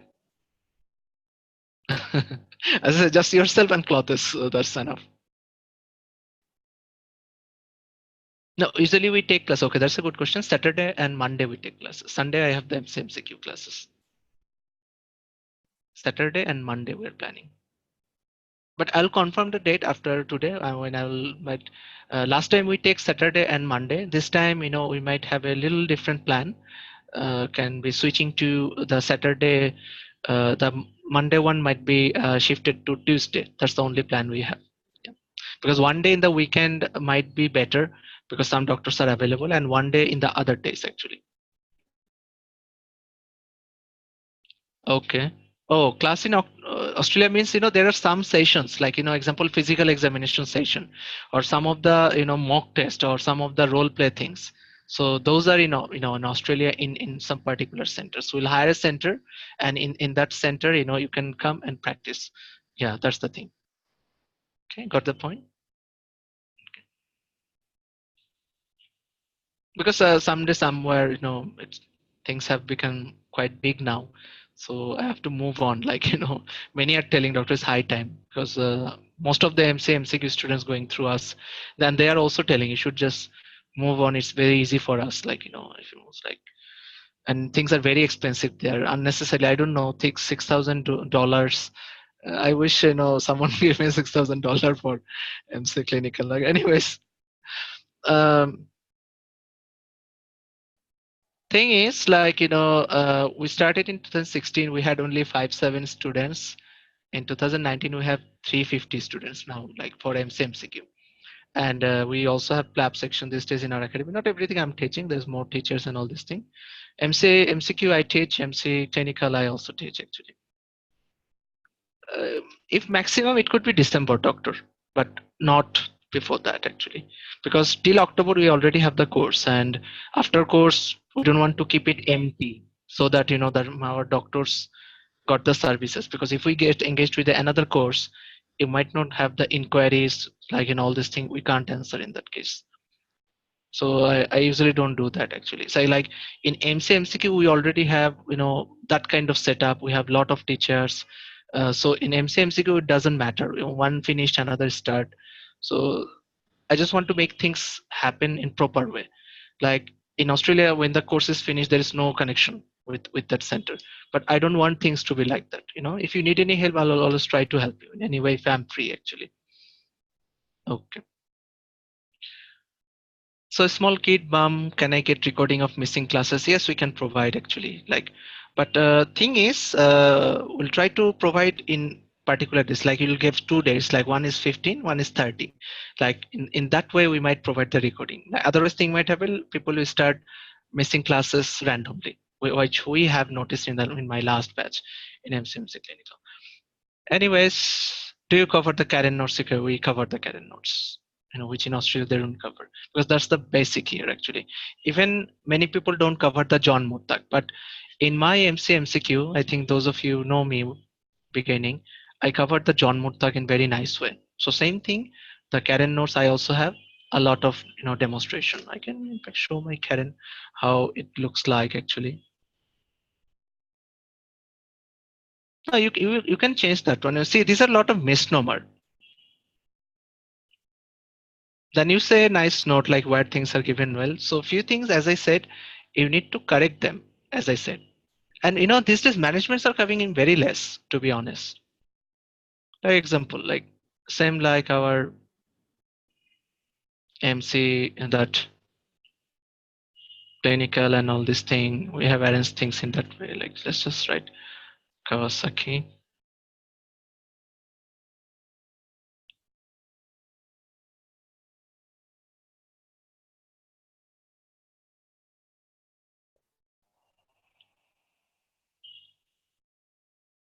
Yeah, like things like this. I'll tell you like what to do, what not to do.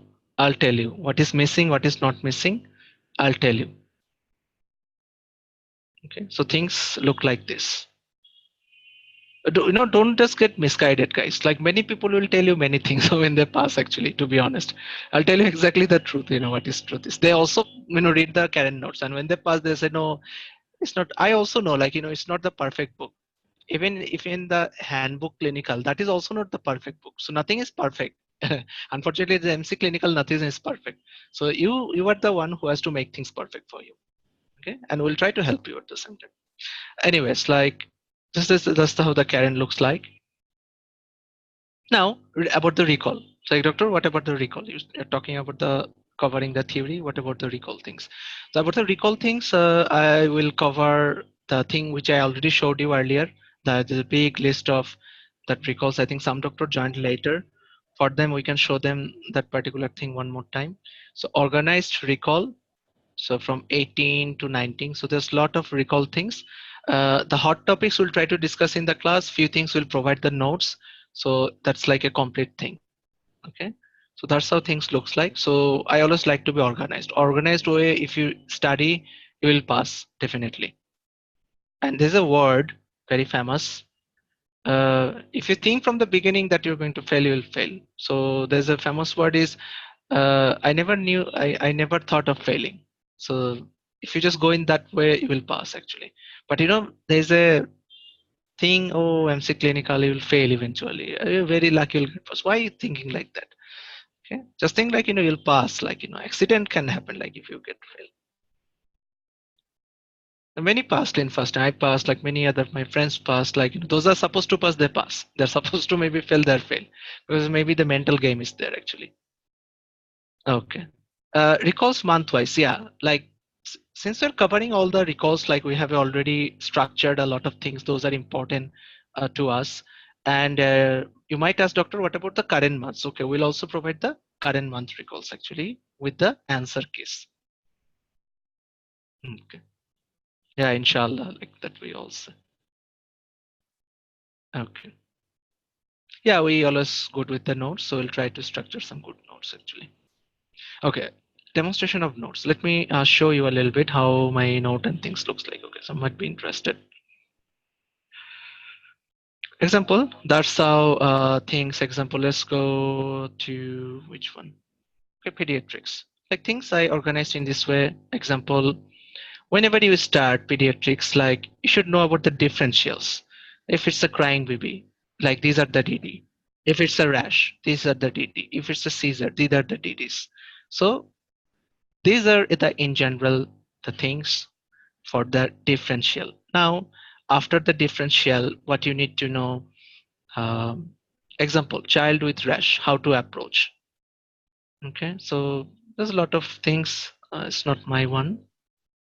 Yeah, this is my one.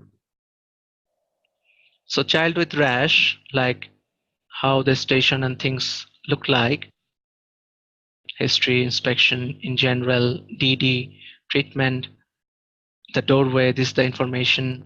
This is the commentatory part, like which you need to tell commentatory and the follow-up. So see, few things I use the John Murtag as well, because I know this the correct things are given there. Like, see, this particular part, I think one doctor was talking about, doctor, yeah, like see this in the management and this part, few things I changed from the Karen and I came up with the John Murtag thing. So this is the thing you have to balance while studying. If you feel this management is not good, you just go and see the John Murtag 7th edition, totally fine. Make sure you are using the John Murtag 7th. Okay. So this is one thing. Okay, cases by SMA. Okay, so this is the cases you need to learn, but there are more cases for in the Karen notes. So example, I can show you one case. This is how the cases looks like. Okay. This is the reason why we are calling this is 2.0 or something, because previously people don't practice in this way. What you are going to ask and what the patient is going to tell, you know, same thing, like, because we also have the PLAB section. We have seen why the passing rate is quite good in PLAB, because things are very scripted and structured there. Because what the doctor is asking and what the patient is telling, they make the notes in that way. And that is the reason whenever a candidate is going, like, see, many are good at memorizing. So those are good at memorizing, let them memorize. So if there be a structure like this, let them memorize. So far the patients came up nearby things. They don't say things so uneven actually. Okay, so that's the particular things I was telling. So that is how the structure looks like, what you will going to ask and what the patient is going to answer. That's how things should be actually. Okay, so this is the structure and all these things. Okay, sorry. So of course we're planning for 3 to 4 months. I'd say 4 months. Okay, max 3.5. I think routine wise. I think this thing I already told. Okay. Okay, class dates. I think. Okay, sorry. Previously, I think I said accidentally the Saturday. I think class dates we are planning the Tuesday and Wednesday, guys. But I'll reconsider the Saturday as well. If more people are interested attending on Saturday, we can shift to Saturday as well, because I know many people have vacation in Australia. So I will take a poll for that one, which 2 days are perfect. Okay, but Tuesday should be there. So either Saturday or either Wednesday, that you guys decide actually. One of them would be reserved days, like the cricket match. Nowadays you see, or in the UK, the cricket match is going on and there's a lot of rain, but there's no reserve day. So thing can happen, we can get sick, or if there might be required a more extra class. So there's always should be a reserve day. So Tuesday, Wednesday, if it's there, then Saturday should be reserve day. If we are taking Saturday, Tuesday, then Wednesday is the reserve day. Okay, I also feel like last time I also planned Saturday actually. Okay, I'll take the Saturday in that case. Saturday and Tuesday we can plan that. Okay, so this is something one. Yeah, see, yeah, extra class date is on Saturday. So, but now we can take the main class on Saturday, and extra class date would be on Wednesday. Even my MCQ batches, they know if it is required me to take any extra class, I always take the extra class. Okay. So our cases are somewhere like that. Okay, let me show you some of more cases, like how the mock looks like. Example, when you will practice with us, we'll give you a case like this. Okay, and then things would be ready and we'll discuss the case with you. I'll show you a demonstration with someone, and later of that case there is answer feedback. The first case was febrile convulsion. So how now, okay, so the diagnosis is written, mock test answer sheet. I'll make it big for you. So this was the case one. Kindergarten he was taking before having seizure. So here is the things. So few things I took from there. So history. So few things would be structure. What is the patient saying? Few things I taken from Karen. Few I take from John Murtag. So eventually, also a red flag.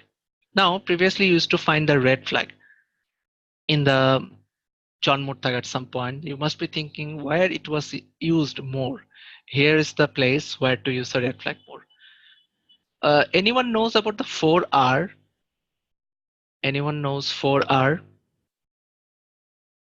Is a popular mnemonic 4R.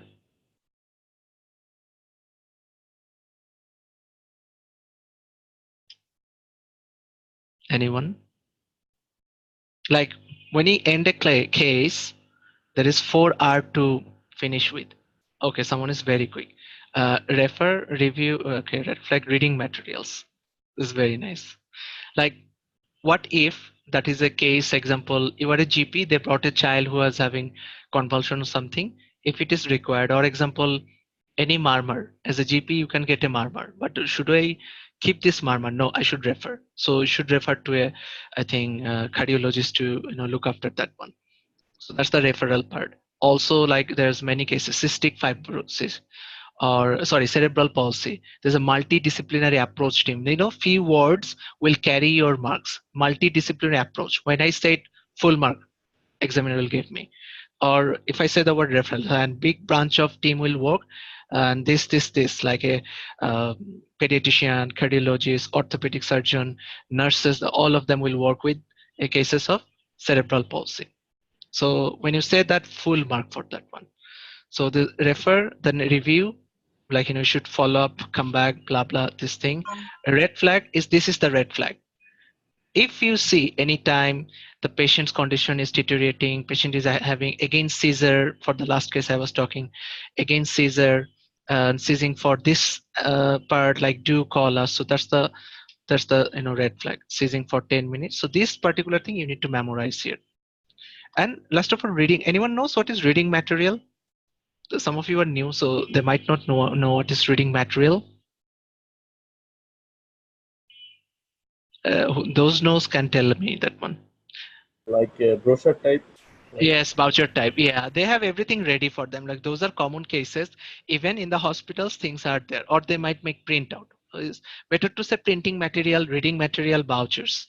So reading material, here's some reading material or printing material. This will help you to know more about your condition.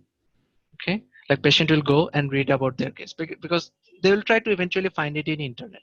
So what if you give it to them, like the proper authentic reference, and when should come to hospital and all this thing. That's the same thing like WebMD. You heard about it, WebMD? The WebMD, they are doing the same thing. Like it's just a printing out maybe from a WebMD. Okay, so that's the thing. So when you use this 4, there is full mark the examiner has to give you. Okay, so and proper finishing, like one thing I want to tell here, proper closure. So closure is also important here. If you don't close your case properly, it can be an issue. So finish the cases properly. What if your case is finished 1 minute prior? Is it possible? Some will say, oh, is it really possible? Yeah, of course possible. If you talk quickly, it will be fine actually. Well, one thing I used to follow when they're beginning, very gentle, hello, yeah, all these things I do, then quickly speed up. It's okay, build rough, but I know that I can finish. If I am panicked that I can't finish in time, I will start forgetting things. So rather than doing that, it's just for 30 seconds I was slow, because I'm very empathetic, very smiley. When I enter, I get the mark. So when the examiner get mark, now later they can't cut that mark for your empathy and all this thing. So later, whatever you want, you can talk quickly, you can go. Unless your patient understand that one, but they are English speaking country, so of course they will understand. Okay, so that's how the things are. And work on your accents a little bit. I'm not like it's like a IELTS instructor or that kind of language, but this is something which easily understandable. So your language also has to be a clear cut language they will understand. It's not necessary that your accents has to be a Australian accents or something like that. It's understandable, then it's fine. Okay, so that's the thing I was telling.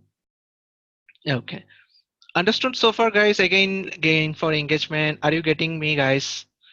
I'm thinking I'm going a little fast. Are you getting me, guys? Bored so far? I'm not sure.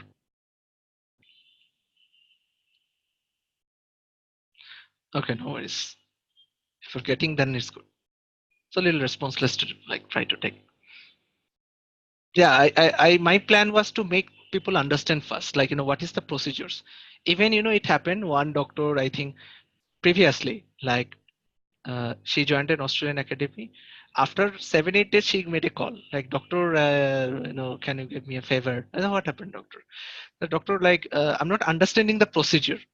Then why you're not understanding procedure? Well, they didn't talk, like, the first day they came, they start discussing the cases.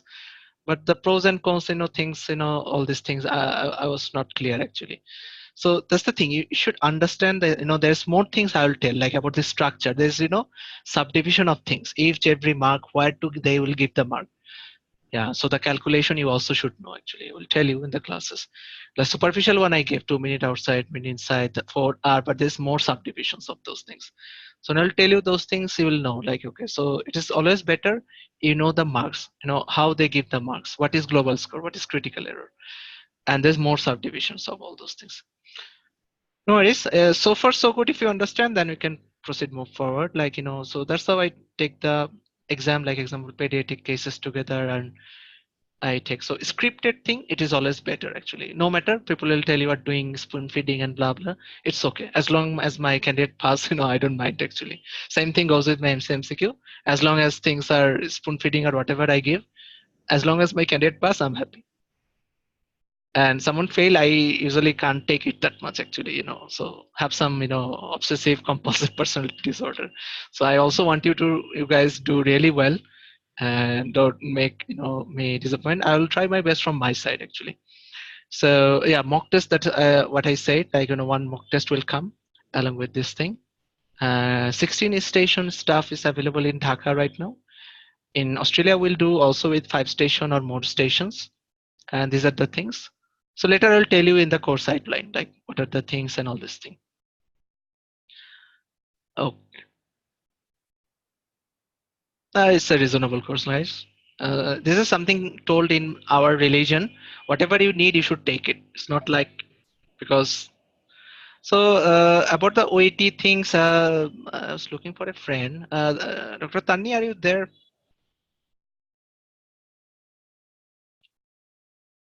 Yeah, we'll give you the course outline, doctor. Don't worry. Yeah, we go system wise. I always like going system wise. Okay, so let me ask her. Not sure if she's there or not.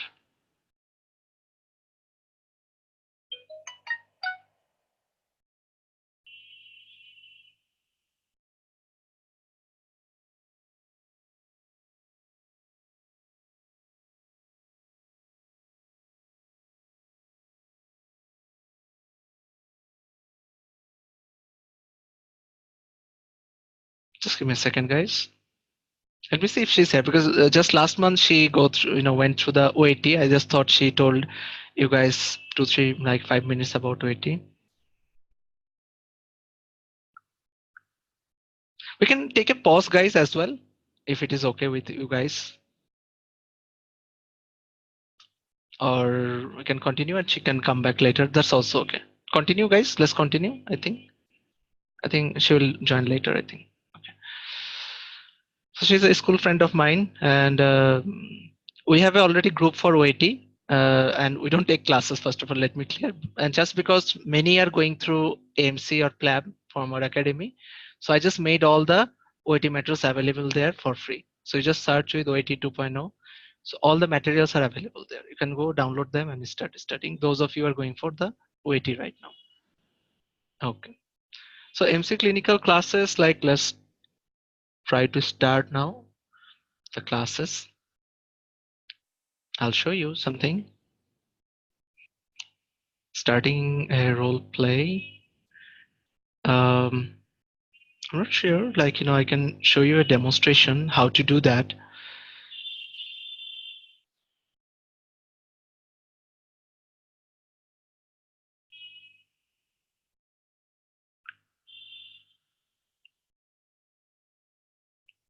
Just taking a moment, guys.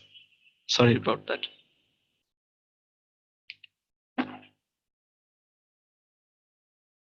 Trying to call my role player.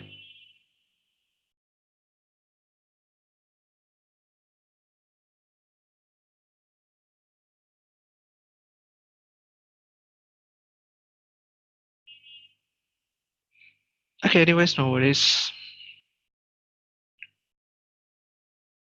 Okay, this is how your case normally looks like. When we'll perform it online, it will somewhere look like this.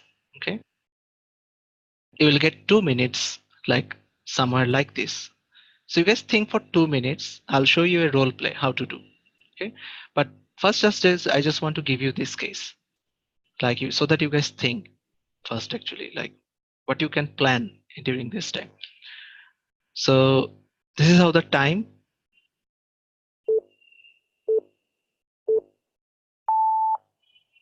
So your 2 minutes starts now. It's like your original monitor in AMC Center. When we'll go, there'll be monitors like this. So you have to see those things.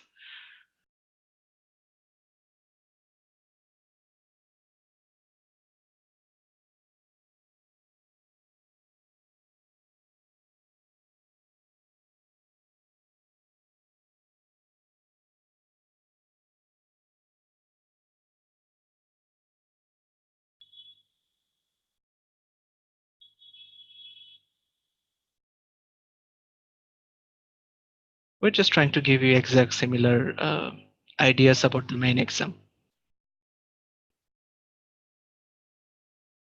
Just give you 2 minutes so that all of you can plan something for this case.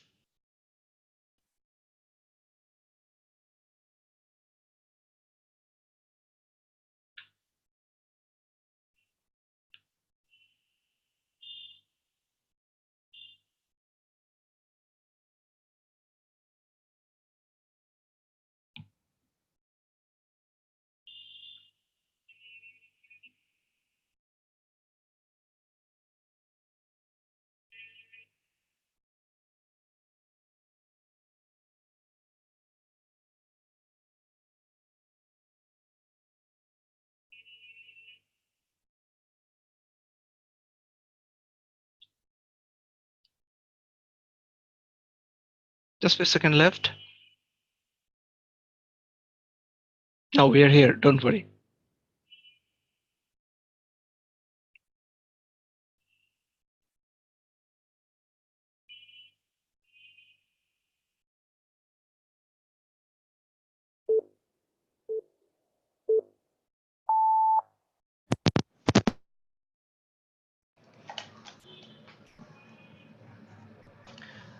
Okay, everyone. So is my voice is clear now before I proceed, guys?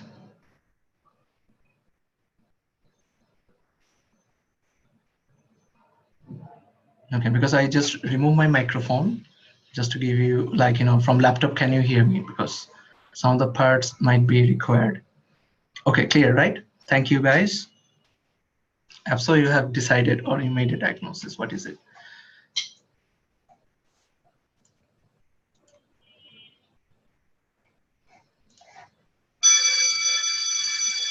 Okay, you can hear the sound. So there'll be bell rang.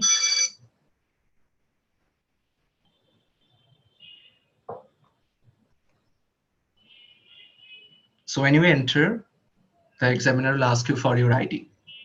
Okay, that's the main thing. So you'll be always, coming with the ID. So after the ID, start your case.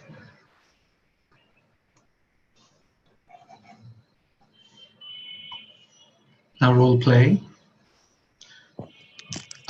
Let me know if you can hear properly, and please make sure your microphones are muted. Okay. So this is a case, the same case you saw. We're just going to play that one so that you get a full idea. I think someone's microphone is on. Before I start, please make sure it's muted. Okay, let me check. Yeah, this.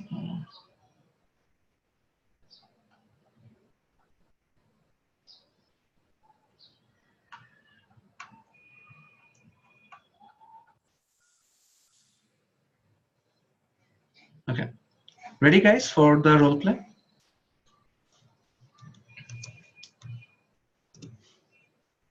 Doesn't to hear? You can type.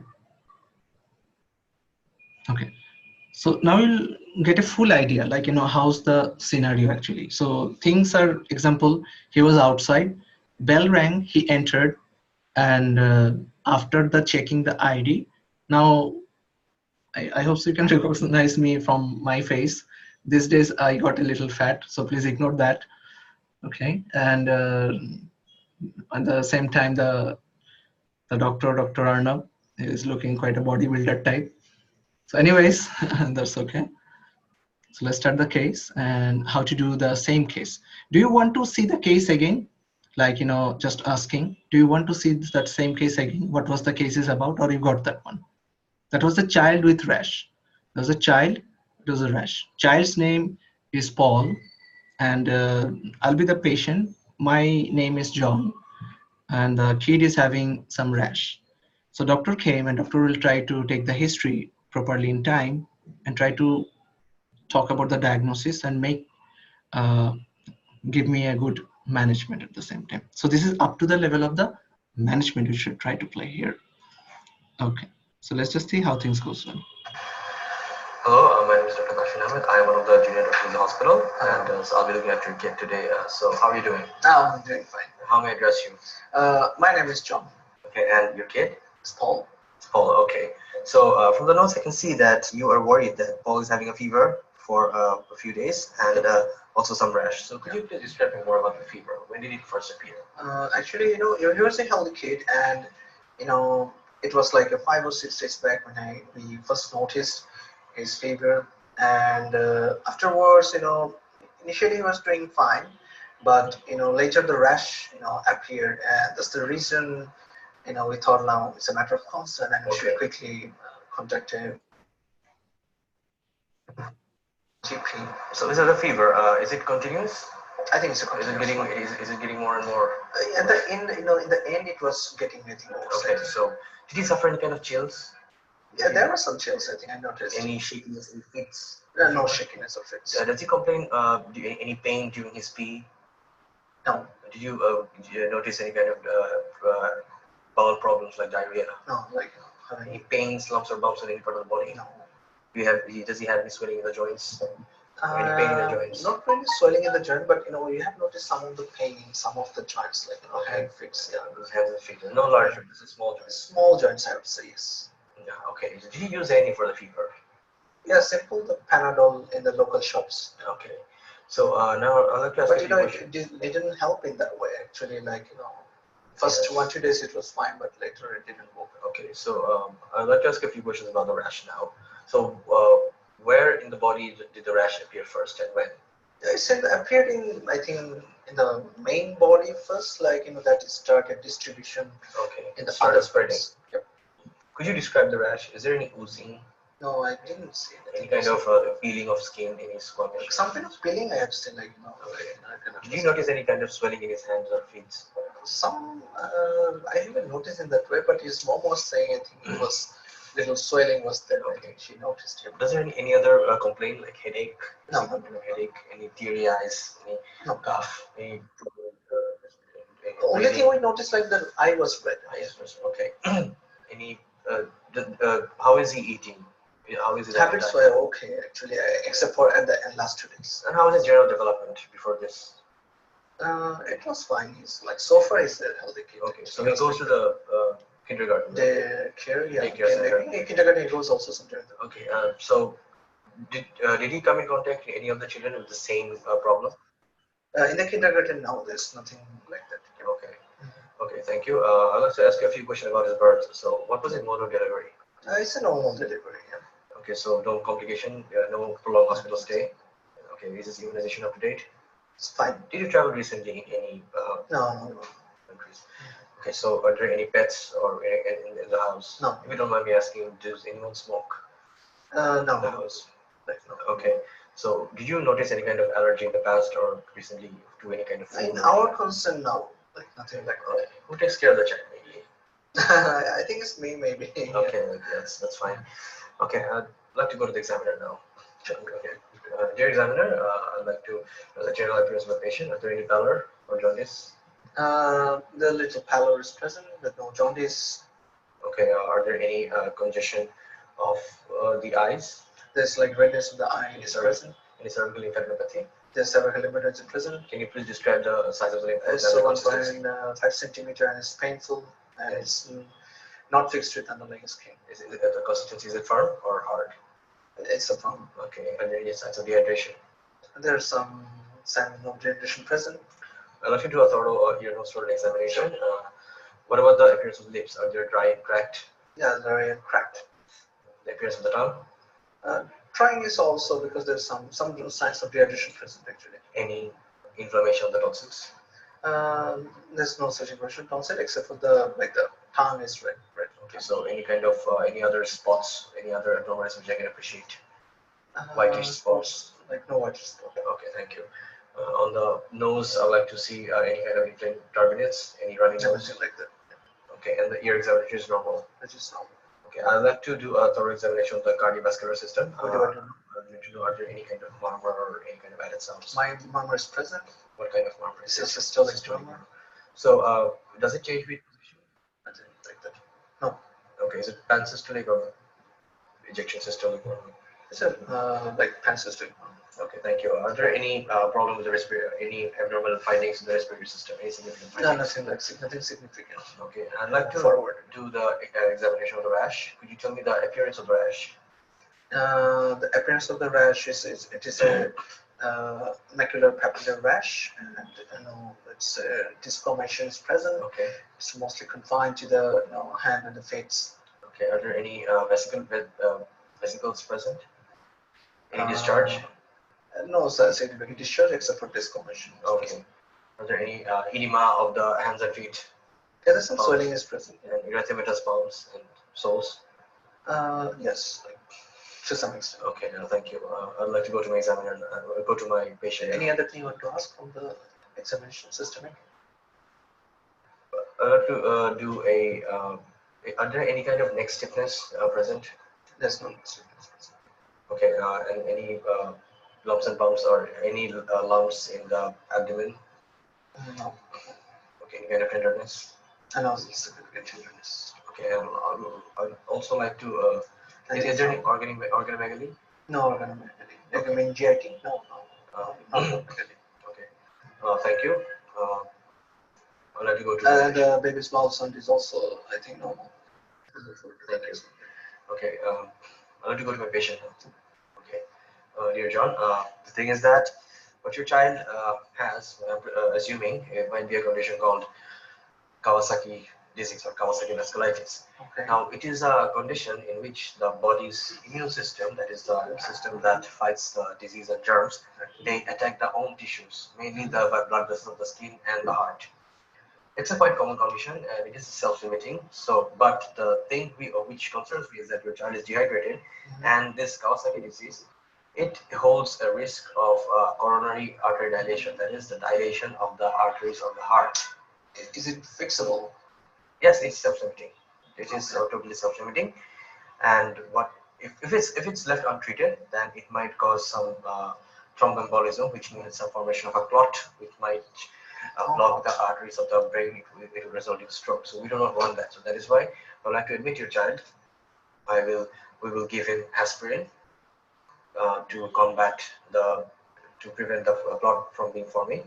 I'll call the pediatric register. He will have a look at you, further evaluate your child, and then he will give you IV immunoglobulins, which means the immunoglobulins are basically the antibodies to combat the immune system which are attacking the body tissues. Question, doctor, like I heard that aspirin is not okay.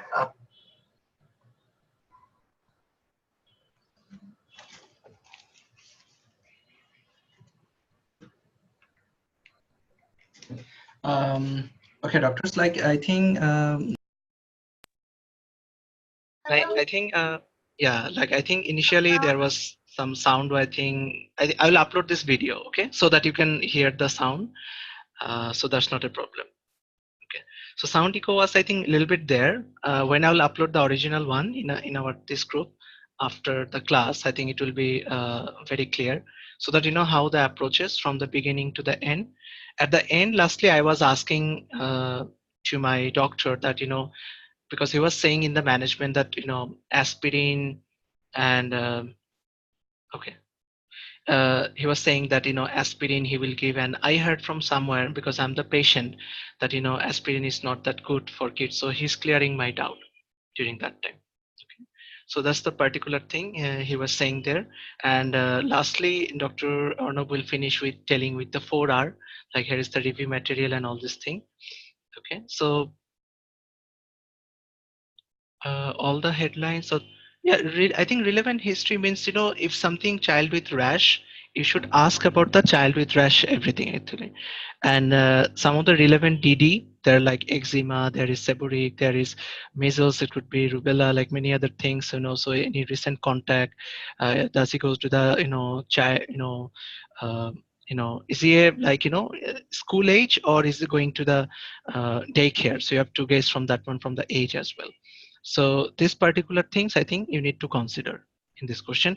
And I'm telling you like now, like what actually the things are. Uh,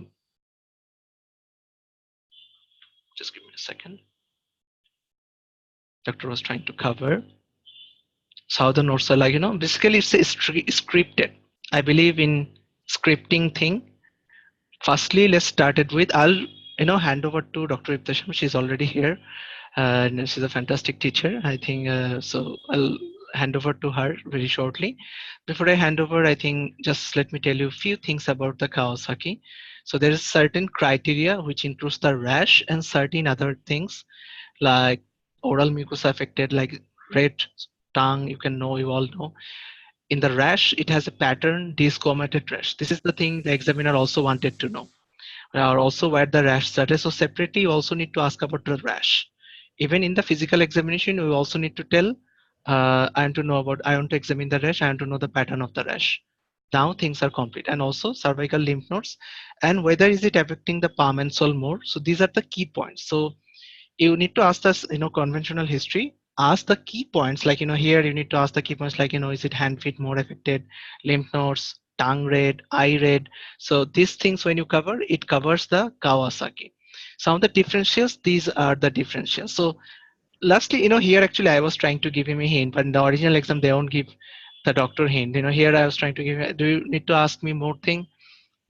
I was, because it was a practice session. So later he asked, is there any neck stiffness or something? Because child with a rash, it can be sometimes meningococcal meningitis. So you need to figure out that thing. So he misses that one. So could be a critical error in that case. So there's certain other thing. And about the rash, I think he could have also asked, is that rash blanches on pressure? He can ask directly to the examiner this kind of information. So to rule out the meningococcal, that one he didn't ask actually. There's certain 1-2 more points. Those we can tell you in the feedback. So he started the conventional history. So he asked me all these particular questions, including, it is very important to ask about the contact, because some of the diseases like rubella, measles, mumps, those are related to contact, or does the child is going to the daycare. Also immunization up to date. There's some standard questions. Also the birth history of the kid. Was it a normal birth, normal delivery? What was the weight? This is a standard question you have to ask. How's the home situation? Any stress? So these will carry more mark. Then you go to the physical examination. As I said, you just cover the pickle thing. After covering the pickle thing, then few other specific question like eye here, vitals, neck stiffness, the lymph nodes. Okay, these things particularly you should ask. And also in the ENT, especially lips. So cracked lip, that is a finding here. Also about the heart, Dr. Arnav also asked about the murmur in the heart. So full mark for that one. And also ask about the abdomen and some of the respiratory things. And in the investigation, like, you have to tell, like, is there investigations available like office test, urine dipstick, and under the office test, there's few other things. I think Dr. Tasham will tell about the office test more. She's more expert on that one. And so after asking this specifically, echo and this thing, maybe you can order, or you tell the specialist will come and order these things. So extra points like, eye condition, palm sole, the strawberry tongue, the pallor nodes, heart lung, like, these particular things for me, I think should ask. Also the negative histories, like, he should have asked about the neck stiffness to exclude the meningococcemia. Okay. Then after finishing that, like, your child condition, it's called Kawasaki disease. When you say Kawasaki disease, you get marked. Then he's trying to explain in layman term, like what is Kawasaki disease, how it happened, and what are the complication can happen. And sometimes the patient might ask these things, like, complication happen. If something is asked by the patient, no need to ask that one again. I repeat, if something already asked by the patient, no need to ask it again. You will just, wasting your time, and it looks bad. Some of the marks might be missed. And I need to do this test. So these are the certain thing. So need to admit him to the hospital because he's dehydrated, because there is cracked lip. Okay, I'll give him some IV fluid and all this thing. And then this part came, like, I heard about the aspirin is not good for child, and he will say, like, low dose aspirin won't cause Ray's syndrome or something like that. And he was talking about the IVIG. After that, that 4R actually, I'm referring, then review, that red flag, and the review materials all together, then you'll get the full marks for that. Don't forget to tell about the aspirin and IVIG in the treatment, and don't forget to tell about the echo. And why echo? Also need to explain that, why you are doing, whatever you are doing, you should ask. Also, step by step, sometime, what Dr. Arnab was not doing, another thing I will appreciate if you guys can do, that is, you should take permission. Do you want to hear more about the treatment? So this thing carry more mark. Do you have to ask more about the treatment? Okay, so he'll say yes. Of course, you won't say no. So this thing, it looks more nice actually. You are specifying things. Remember, when you were we were in school and colleges, a certain way of writing carries more marks. So same thing here. Certain way of talking carries more mark in the exam hall. Okay, so that examiner, give the examiner a review a line that you were asking these things actually. So it's all show off, guys. Yeah. And I think you already know about the Kawasaki disease, the desquamation, red lip, rash, and all this thing. This desquamation you can see involving the palm and sole more. Okay, and these are the some of the criteria, as you can see. So this is all about the Kawasaki disease. I don't want to waste more time. I wanted to hand over to my, actually, what should I say, Doctor. Um, are you there, Doctor Iftasham? If you are there, you can. Yes, I'm there. Okay, great. Fantastic. So let me just introduce you to Dr. Aptasham. Rather than fantastic teacher, I think she's more fantastic person, I think. Yeah. So okay, and she's being extremely expert actually. So I think so she'll start with a certain thing. I think the acute abdomen thing, and few of the, I think, suggestions she might provide also, like in 5-10 minutes. I took more time, sorry about that, doctor. And That's perfectly fine. okay, so anyways, guys, I'll come back after the Dr. Eptisham's session when it will be finished. So I think, just give me a second. So I'll open the slide for Dr. Eptisham. I'll control your side, doctor. Is that fine? Yeah, that is completely amazing. All Okay, good from my side. so okay, great. So I hope so you guys are watching, and I'm handing over to Dr. Tusham, and here's our first slide, I think. So doctor, you can start now. It's all yours now. Okay, thank you. Thank you. Thank you for everything. So everyone, hello. I'm very sorry I've got a broken voice. I'm so sorry, Dr. Shahriar. It's just my voice not supporting. We have got a 1 degree temperature. Still beautiful. Here. Yeah, still quite a beautiful voice. Okay, it's fine. No, okay. it doesn't need to be beautiful as long as you all do understand me what I'm saying. I think I'm happy on that. So okay, so my name is Ibtisam, and yes, I'm from Bangladesh. So just giving you a quick introduction about myself. So I've migrated, I've done my internship from Bangladesh in 2013, and then came over to Australia, did my MCQ in 2014, completed my AMC Clinical, which I'll be discussing shortly on my journey, just in 10 to 15 minutes before I start with the role play. So I've done my clinical course. So I was a student of HEAL. It's Health Education Australia Limited, one of the organizations in Sydney, where I was a student in 2015. Followed by 2016 was my exam. I was not a brilliant student, or I'm still not a brilliant student like Dr. Ahmed and others. So I didn't do it in a first go. I had a retest, and then I cleared my retest. So that took me a bit of time. So by February 2016, I was done with my exam, followed by my OET in March 2017. Since 2017, I have been working for all organizations in Sydney, like HEAL, Alan Roberts, and AMRC. So as I was going through, and then I got to know about Dr. Shahriar, and then I thought it would be amazing to start working with him. So I've recently joined him for his first course, which we have had, and I believe he's done a very good job, just starting with a new clinical course. So well done, Dr. Ahmed. I've always told you. Again, I'm telling you the same thing. Thank you, And doctor. Yeah. Thank you so much. at the same time, I also work as a, so these are my casuals and part-times. At the same time, I work full-time as a senior medical, so it's a SRMO position in ICU at NSW Health. So that's basically me. So it's like, and on top of being busy with all of this, I've got a 5-year-old to look after. So that's pretty much about myself. Now, starting off with the journey from part 1 to part 2. So the journey from part 1, I hope you all hear me and it's clear. I'm trying to strain my voice. So yeah, all the journey perfect. from, all good, thank you. So my journey from part 1 to part 2 was, so I would say those who have done with part 1, it is estimated as you have put in 20% of your effort to do part 1. When it comes to part 2, it requires another 80%. When it comes to part 2, it's rather than anyone, everyone can always teach you, can always guide you, but it's yourself who have to give in more effort. That's always there. MCQ can always, or sometimes we even done yourself. Clinical always needs support, any type of support, either in the form of course or you join anywhere, but it does need support. That's one thing I would say.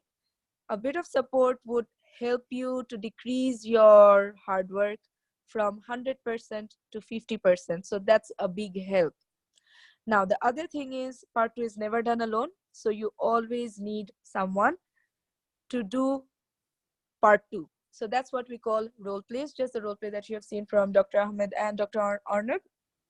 So a role play is, it always looks very easy. It always looks that, okay, it's smooth.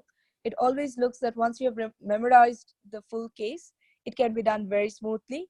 The moment you start speaking in real, things go here and there. Why things go here and there? Because your questions, you try remembering your questions and your case. At the same time, you need to hear what the patient says. So that's the imbalance that happens when you start off with a role play. In person and in practical, when you start doing it, these are a lot of difficulties you start facing, starting off with increasing heart rate, increasing sympathetic stimulation and everything. So please find someone, a suitable person for whom you can do and share your knowledge and your education, and at the same time do role plays. That's one. Talking about my experience, I'll talk it in very short. So regarding my preparation time, I've started a HEAL course somewhere in April 2015. It was a 9-week course. And it was that time in 2015, we didn't have Dr. Shahriar, we didn't have any online courses.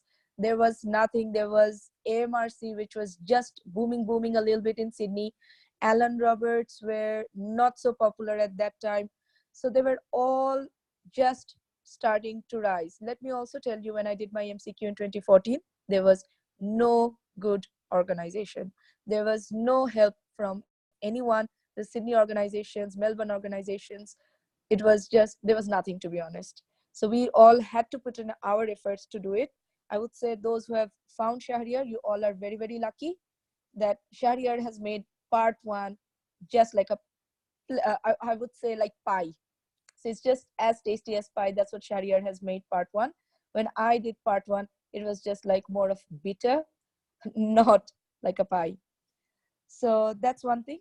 And regarding part 2, when I started, so it was with HEAL. They were also just started, and there was quite a bit students we started off with. We have done 9 weeks course. After that, I had studied. So I remember finishing my course in June 15th, followed by September 5th was my first attempt. Now, during June 15 to September 1st, I remember having a study partner from my course, and we used to do 7 a.m. to 7 p.m. every day.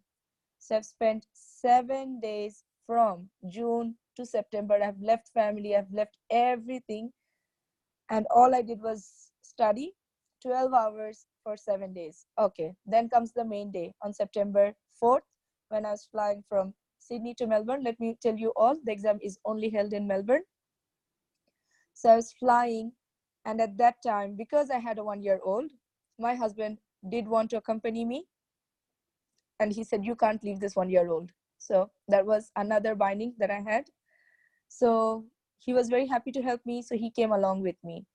During the flight, it's just an 1 hour and 50 minutes flight. I was very, very anxious, and I was very, very nervous. I was like, I wanted to utilize every minute to study. I still felt there's a lot for me still to study, despite studying everything. I had a feeling that I'm forgetting everything. I had a feeling I know nothing. Despite practicing so much for the last 3 months, 12 hours.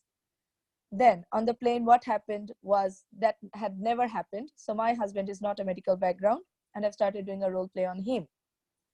So once I've started doing a role play on him, and I've started explaining him, this is a hand examination. I'm looking into your hands. I'm looking, they're symmetrical. There's no swelling. There's no redness. So what you have is blah, blah, blah, carpal tunnel syndrome. Do you understand? So when I finished the 7 minutes and I looked at him, he stared at me blank. He was like, what's going on here? I was like, oh no, it's just a physical examination of your hand. And what he told me was, I feel you are very fast. It's very hard understanding you, and you should go very slow. I can't understand you. The role plays in the exams are not doctors.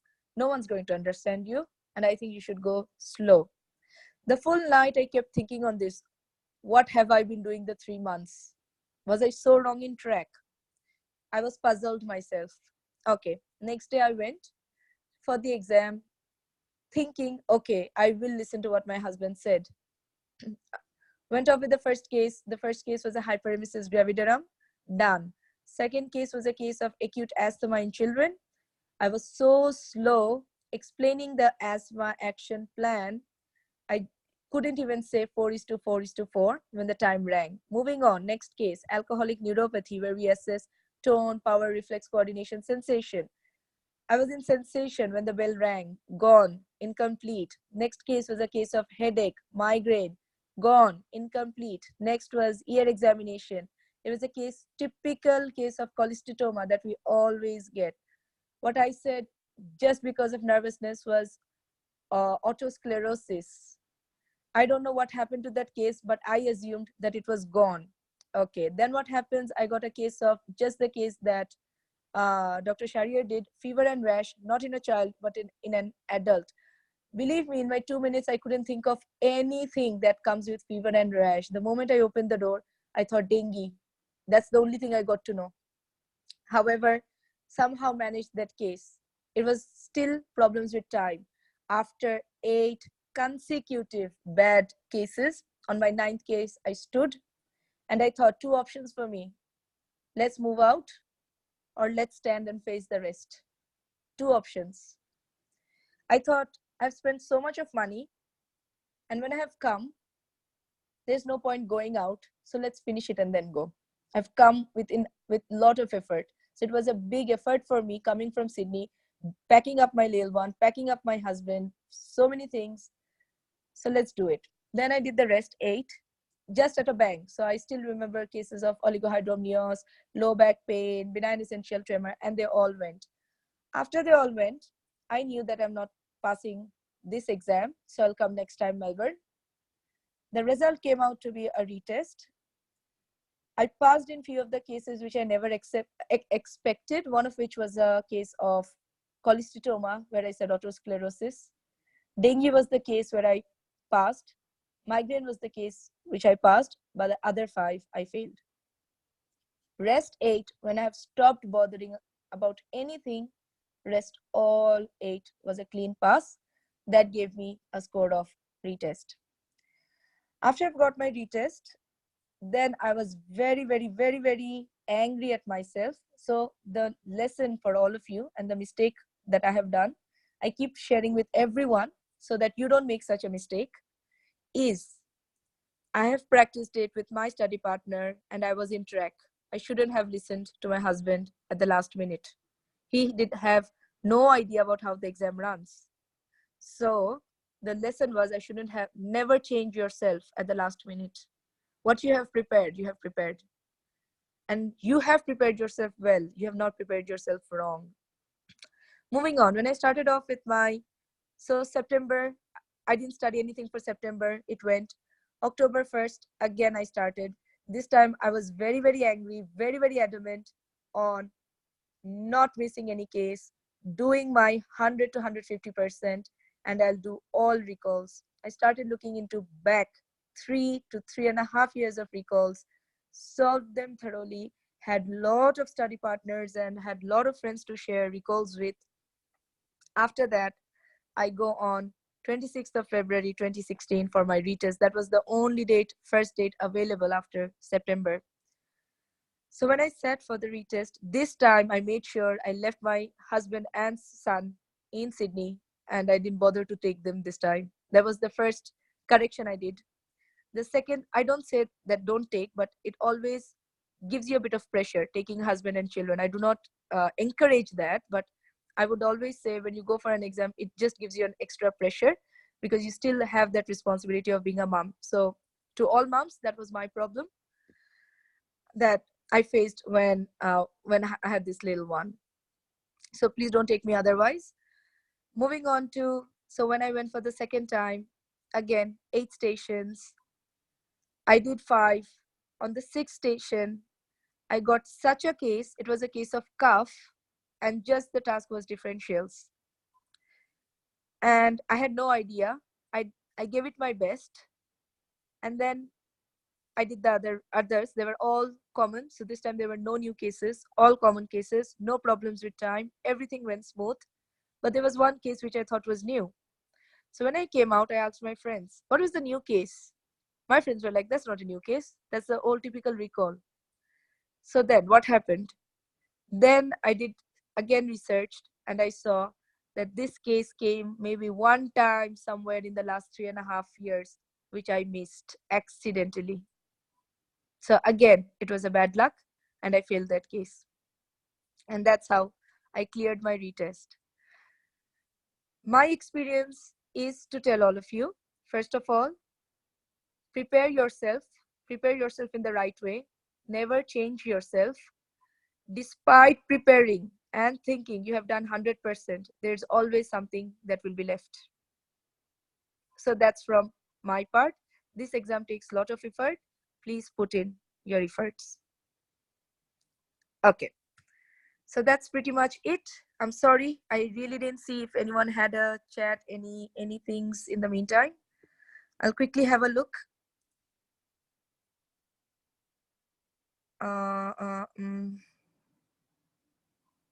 All good. So starting off with the first role play. So I'll just tell you on how to do a basic role play. This is what I'll be focusing on.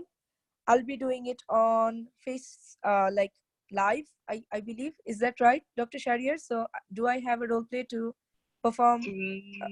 I think it will be okay, like just to give them idea. I tried to give one actually, but if you just explain the acute abdomen, and maybe Dr. Arnav is available, like if you can ask him actually. Dr. Priyanka went somewhere, I think. Yeah. So do you want me to go with the role play, or do you want me to start off with the explanation? Whatever you're comfortable with. No, it's your call actually. No. Whatever I'm you happy like. with any. I'm happy with any. Okay, I think you can just call Dr. Arnav, I think, to step up and just do a little bit and then just explain this one a little bit. That will be good, I think. Okay, so let's ask the group.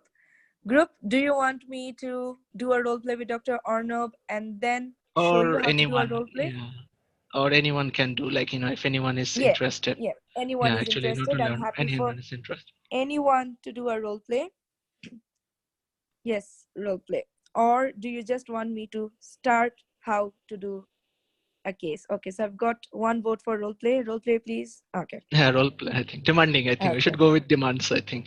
Okay, Dr. yes. Arnav, can you just be online for a...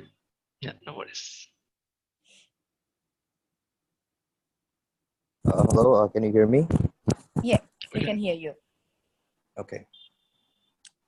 So, Dr. Arnav, welcome. Ready for Thank the you, ma'am. first role play? Yes. Okay. So I'll be showing you the first case, and Dr. Shahriar is going to set you a 2-minute time, and then you have got 7 minutes to do your role play. I'll be your patient. I'll be your examiner. Your 2 minutes starts now.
Yes, ready to start, Dr. Arnav? Yes, ma'am. Yes, ma'am. Hello, examiner. This is my ID. Yes, so do you understand your task? Yes. Do you have any questions? No. This is Carol, your patient. You're ready to start. Okay. Before I proceed with Carol, I'd like to know that is my patient hemodynamically stable? What would you like to know? Her blood pressure? So the blood pressure 100/80. Is there any postural drop? No postural drop. Is her pulse regular? So the pulse is 80 beats per minute, regular. And what about, is there any cyanosis, or what about her temperature? So the temperature is 38.4. No signs of cyanosis. Okay. And what's her BMI? So the BMI is 21. Okay, I'd like to go to my patient now. Hello, Carol. My name is Dr. Tashveen. I'm one of the junior doctors at the hospital, and Hello, doctor. Today I'll be looking after your case. So from the notes, I can see that you have been suffering from a severe pain. On a scale of 1 to 10, how do you rate your pain? So I would say 8 or 9. Okay, so I think you might need some painkillers. Yes, doctor, that would be really nice of you. Do you have any history of allergy to any kind of painkillers before? Not that I know of. Okay, don't worry. I'll arrange for that for your painkillers. Dear examiner, with the permission of my patient, I'd like to give her some painkillers. Okay. Okay, and then I'd like to put my patient in the resuscitation cubicle and proceed with the history. Sure. Okay, Carol, can you please exactly locate with one finger where exactly is the pain? Yes, doctor, it's just in the right lower side of my tummy. Okay. It's here. Look, I'm showing you. Yeah. Okay. So can you explain the nature of the pain? Is it a stabbing pain or a throbbing pain or a squeezing pain? I would say it's just a coming and going pain. Okay, did it start here or did it start from anywhere else, like around your center of your tummy, around your belly button? Yeah, I do think that it did start somewhere around my belly button. But now it's more on the right side. Okay. Okay. Does it go down, or does it go up, or on your back, or does it go from your loin to groin? No, it doesn't go from loin to groin. It doesn't go to my back. Okay. Is there anything that make the pain worse, like eating or movement? Eating or movements. I've not been able to eat since I've got this pain. Okay. Is there anything that relieve the pain? For example, taking rest. No, it just comes and Okay. goes. Okay. I'd like to ask you a few more questions. Do you have any burning sensation during your urination? Sorry, no burning. No burning. Okay. I can also see that you're on oral contraceptive pills. So, can I ask that? Do you think you have missed any kind of pill recently? Any pills? No, I don't think. I've been taking it regularly. Okay. Any bleeding from your down below? No bleeding. Any kind of bleeding from your backside or any part of your body? No bleeding from backside, not from any part of my body. Okay. Do you have a fever or I know you have nausea. Do you have fever associating with this pain? Yes, I do feel warm. I haven't measured it. Okay. So there are no chills or any fits. No chills, I would say, but I do feel warm. Okay. Do you have any? Do you think? Do you consider the possibility that you might be pregnant? Do you have? For example, did you notice any early morning sickness or any pain No. on your breasts? No. Okay. Thank you. If you don't mind me asking, do you smoke? No, I don't smoke. Do you take alcohol? Just on weekends. Any past history of surgery? No past history of surgery. Any? Do you think you might have any kind of condition like diabetes or hypertension? No. Any member of the family with the same condition? No. Okay. Okay. If you excuse me, I'll go to my examiner now. Dear examiner, assuming the vitals are normal, I'd like to know the general appearance of my patient. Are there any pallor? So the vitals are still the same as before, and in your general appearance, the patient is not pale. Are there any lymph nodes palpable? No lymphadenopathy. Any signs of dehydration? Mild signs of dehydration. Okay. I'd like to do a thorough abdominal examination. On inspection, are there any visible pulsation? Any scar mark? On the abdomen, no. What's the shape of the abdomen? Normal. Okay, with the patient's permission, I'd like to and the presence of female chaperone, I'd like to perform a superficial palpation first. Is there any tenderness in any of the quadrants? There's tenderness in the right iliac fossa. Okay. Is there any rebound tenderness there? Rebound tenderness positive. Is there any obturator sign positive? We cannot elicit an obturator test. Okay. Can we do a Murphy sign? Murphy sign is negative. Okay. With the permission of my patient, I would like to do a digital rectal examination. Is on inspection, are there any kind of bleeding from the backside? No. Okay. Okay. Thank you. And assuming that due to the patient tenderness, I won't be able to do a deep palpation. So I would like to do a quick examination of the cardiovascular system. Are there any kind of are there any abnormalities? What are you looking for? I'm looking for are the heart sounds audible? Heart sounds are audible. Any murmur, any added sound, any rub? No. Okay, I'd like to do a quick respiratory examination. Are the breath sounds vesicular and symmetrical air entry in both sides of the chest? Yes. Okay, thank you. Is there any CT scan available? You can, it's not available. It's an investigation. You can always order. Okay, I'd like to know her blood sugar level and her urine dipstick. So the urine dipstick is negative and the blood sugar is 8. Okay, thank you. I'd like to go to my patient now. Sure. dear Carol, from the diagnosis and examination, you might have a condition called acute appendicitis. I am sure you've heard about it, but if you want me to tell you more, I can. So, Yeah. So what so is this that, is doctor? yes. Let me draw it for you. Actually, it'll be easier for you. This is your bowel, and there's this outpouching or a tail-like extension called the appendix. Sometimes due any dislodge any accumulation of stool or any other fecal matter, or due to any infection, this appendix gets inflamed. And when it touches your covering of your abdomen, that's called the peritoneum, it causes some severe pain. What I'd like to do, I need to admit you, and I'll call the surgery registrar. He will come and have a look at you. He will start you on fluids, take your blood sample, and do your X-ray of your abdomen and other necessary investigations. And you might be scheduled for a surgery because the appendix, when it's inflamed, we need to take that out. Okay. Okay. So now I'm going And to have an operation, is it, doctor?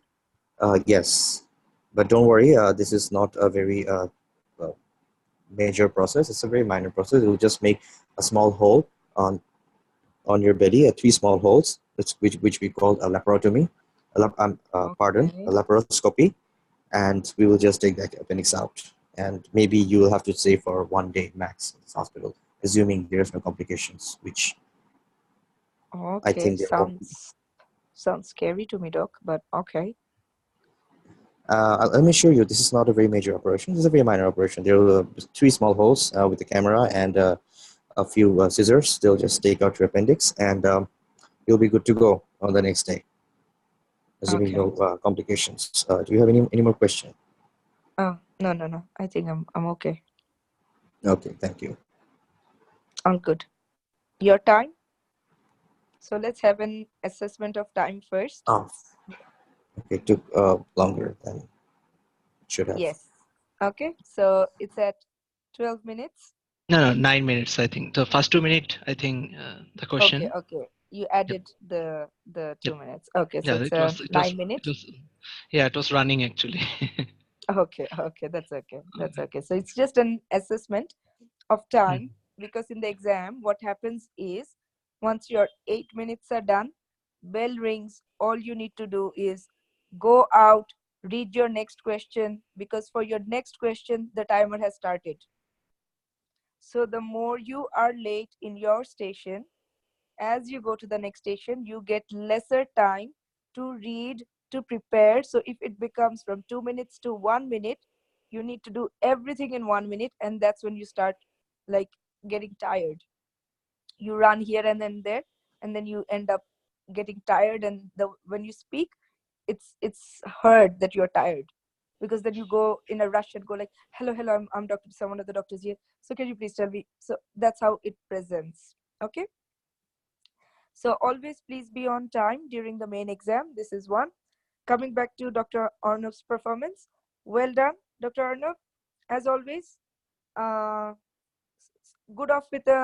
Started with a good flow, but there are a few things which I would correct him.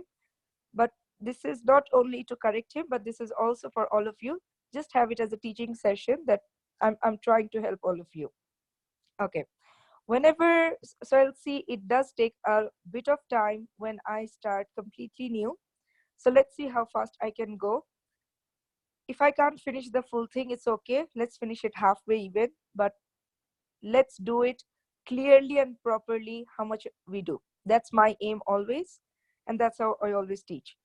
Now, this is a 30-year-old who's coming with right abdominal pain.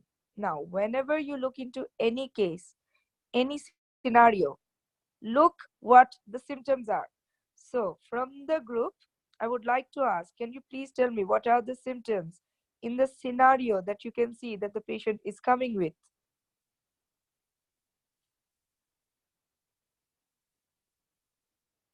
Abdominal pain with vomiting.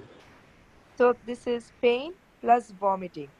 Now, whenever you read any case, just very quickly, you need to look into where you are So, and what you are. So number one, you're an intern. You have to remember, interns in Australia, they have no big roles. Okay? Meaning they will do maximum admission, discharge. The consultants will say, right, this is the plan they will write. They'll say, give this medication, they'll give. This is basically the role of an intern. Interns don't make decisions. Okay? That's one. Next thing, you always need to see where you are. So you are an intern and you're in a hospital. Now, any case, most important to start is with what are the symptoms?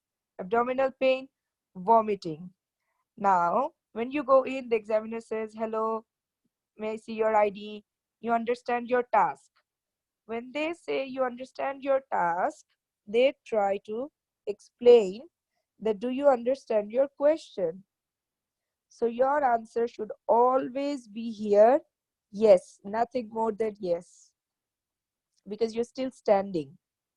Then he'll tell you, this is the patient Carol, and you can take a seat and start. So take a seat, sit down, relax, say to Carol, hello Carol, my name is Dr. This, I'm your doctor here. And then you ask the examiner, is my patient hemodynamically stable or not? Okay. When we say hemodynamically stable, we see 6 things. So please memorize what do we mean by saying hemodynamic stability.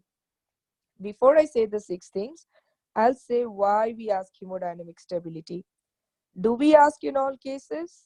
The answer is no. So then where do we ask?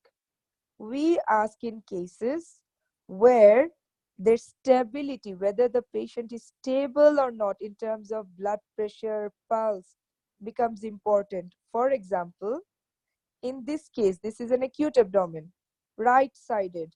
It's a lady in her reproductive age. It can be ectopic. If it is ectopic, I'm not seeing whether she's hypotensive or not.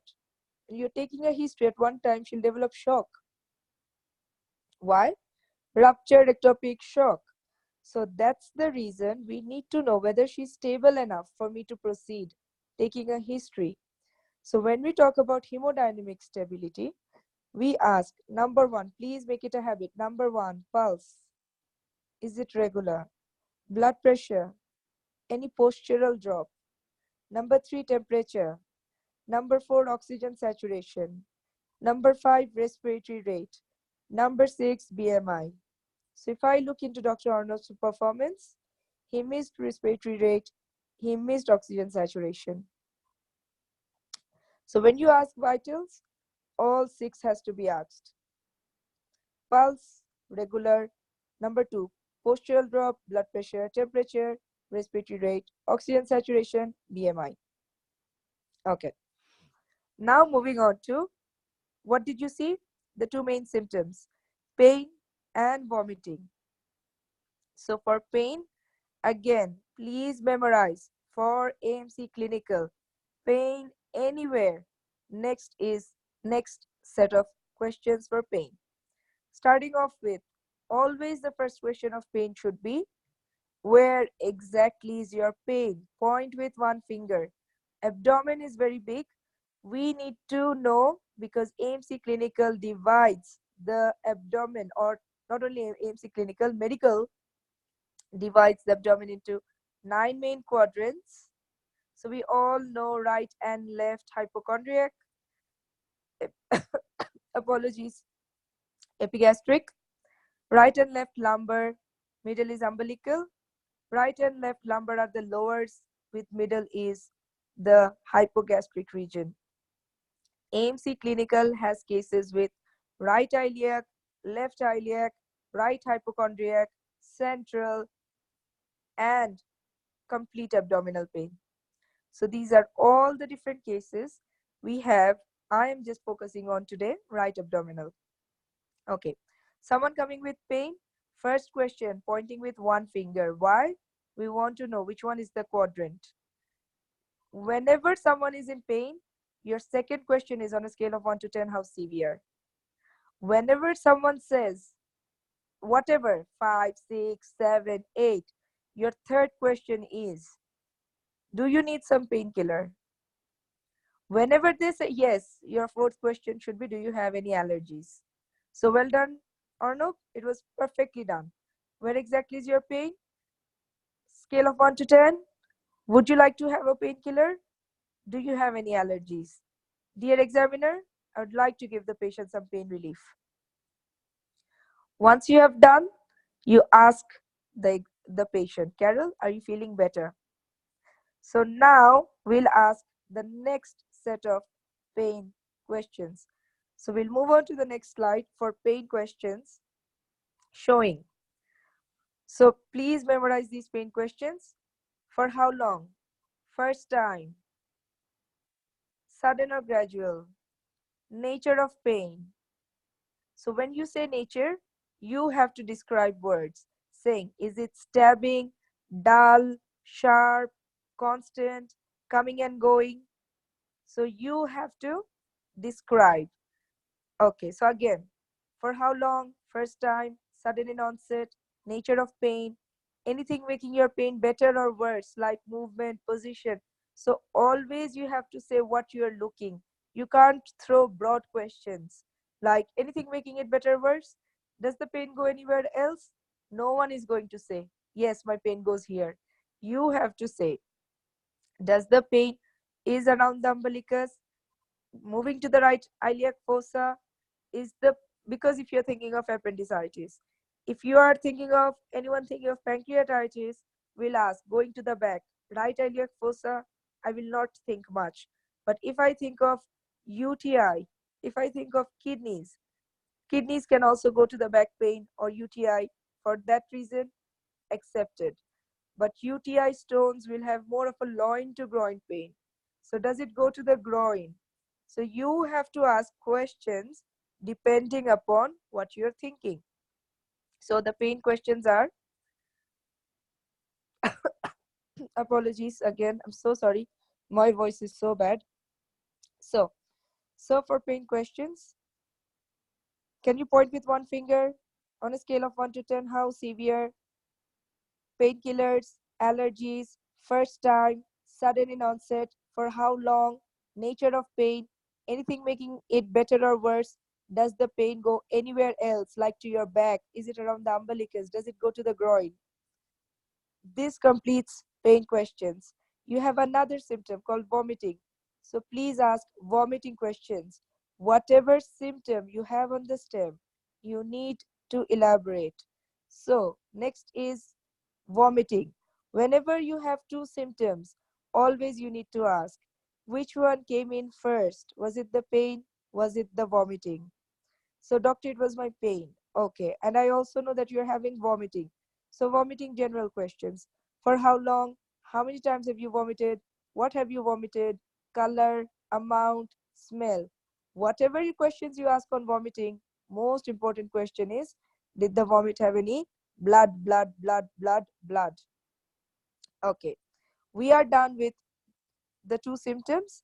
Now, anyone coming with right iliac fossa pain, a 30-year-old lady, meaning in the reproductive age, right iliac fossa pain, asking the group, the differentials, please.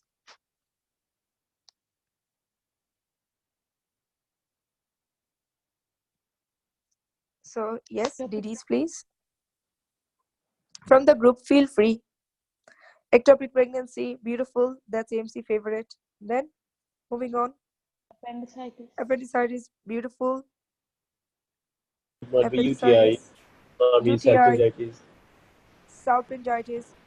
Let me tell you, no salpingitis for AMC Clinical.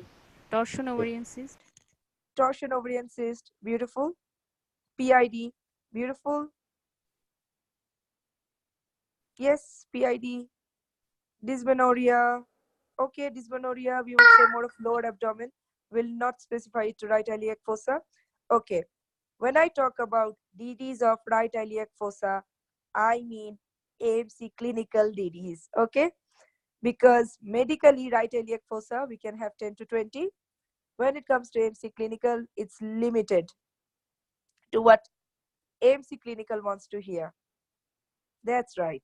It's called AMC Clinical DD. Let's start.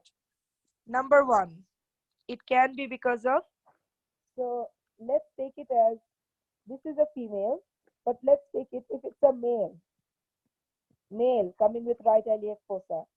Number 1, it can be because of acute appendicitis in a male. Number 2, it can be because of UTI, very rare. Number 3, it can be because of renal stones.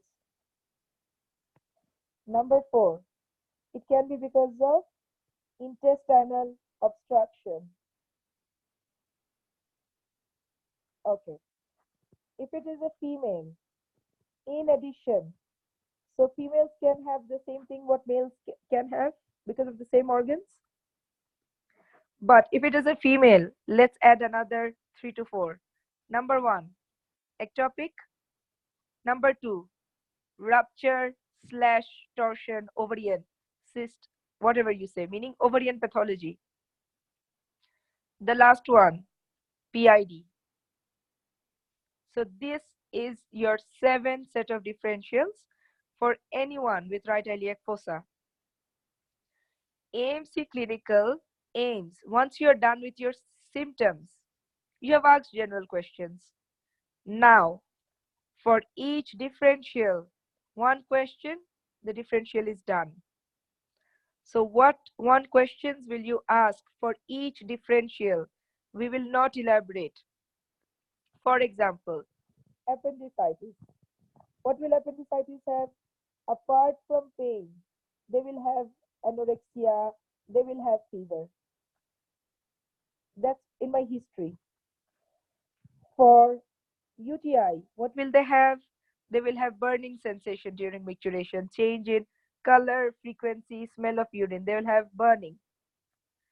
For renal stones, what will they have? Loin to groin pain with hematuria. Again, so does your pain go to loin to groin? Do you have any blood? For intestinal obstruction, what will they have? Intestinal obstruction has 4 cardinal symptoms: pain, vomiting, abdominal distension, constipation.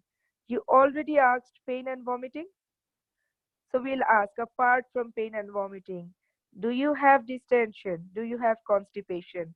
When you ask it in 1 line, everyone gets to know you're excluding intestinal obstruction. Moving on. Now you're going to ask gynecological things. Why? Because you're thinking of ectopic, you're thinking of PID, you're thinking of ruptured ovarians. So these are gynecological sensitive things. So before you proceed there, so you will always ask, do you have any fever, anorexia, and do you have any fever, anorexia? Means appendicitis ruled out. Have you noticed any change in color, frequency, smell of urine, any burning in urine? UTI ruled out. When you ask any loin to groin pain, any blood in urine, stones ruled out. Apart from pain and vomiting, do you have any distension, constipation, intestinal obstruction ruled out? Now I'm going to do the sensitive ones. Over here, I'll take permission. That Carol, now I'm going to ask you a few personal questions, if that's okay with you. So for ectopic pregnancy, we ask that from the notes, I see your periods were 3 weeks ago and you take the pill. Any chance you may have missed the pill? Any chance you may be pregnant? So whenever you say any chance you may be pregnant, the full AMC Clinical, every case gets to know you're ruling out ectopic. Moving on, after ectopic, we thought of ovarian pathology. Ovarian pathology can present with any lumps in the lower tummy. So do you have any lumps anywhere in the lower tummy? Moving on, PID. What does PID have? They'll have fever, chills, rigor, they'll have vaginal discharge, and they will have history of multiple sexual partners. So the question for PID, any vaginal discharge? Do you have a stable partner or do you have multiple sexual partners? Were you or your partners ever diagnosed with STD? So whenever you talk about these 2 to 3 questions, we get to know you're thinking of PID. So the scenario or the history for every case is, when you start, you explore the symptoms. Abdominal pain, vomiting. Once you have explored the symptoms, your next part is you ask one question for each differential. So you just don't ask roughly top to bottom. Do you have fever? Do you have anorexia? Do you have cough? Do you have runny nose? Do you have chest pain? Any tummy pain anywhere else? Urine, bowel, sleep, legs? We don't ask that way. Okay? So we ask, the moment you're thinking, every condition, every clinical condition in AMC Clinical has a question. So whenever you ask that question, we get to know what you're thinking. Okay. When your differentials are done, every case must be ended by saying SADMA, past medical, surgical, family. That's for every adult medicine case. What is SADMA? Do you smoke? Do you drink? Do you do drugs? Medications, allergies. So do you do drugs? That's not mandatory. We won't ask everyone, do you do drugs? Right in the middle, okay? So we ask smoke, drink, medications, allergies. Past medical surgical condition I should be aware of. Any family history. Where does family history become important? Like in a case of right iliac fossa, not important.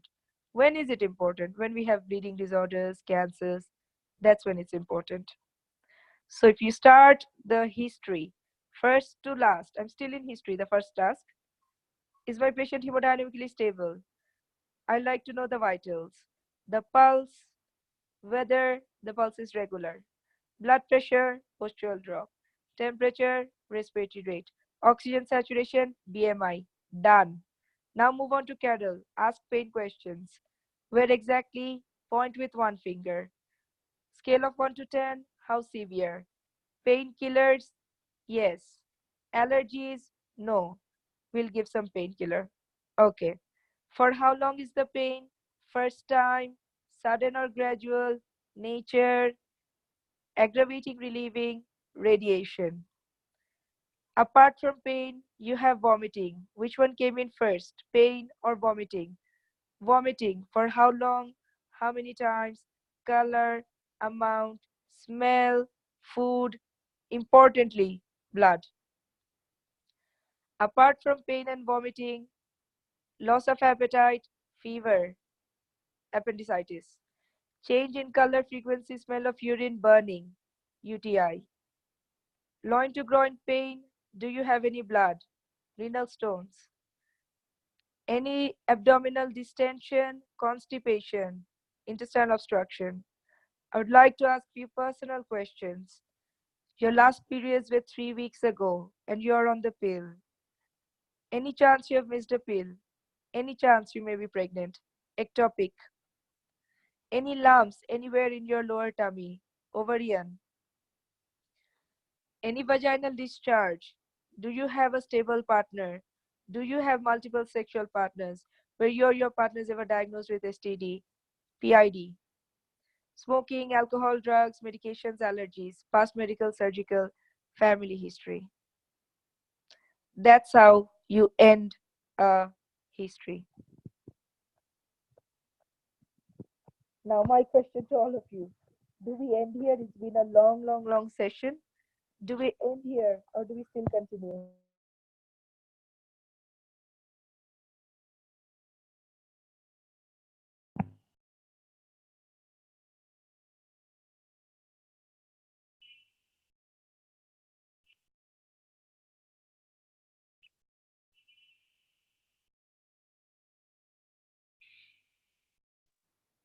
I think we can continue a few things in other day at a time, Doctor.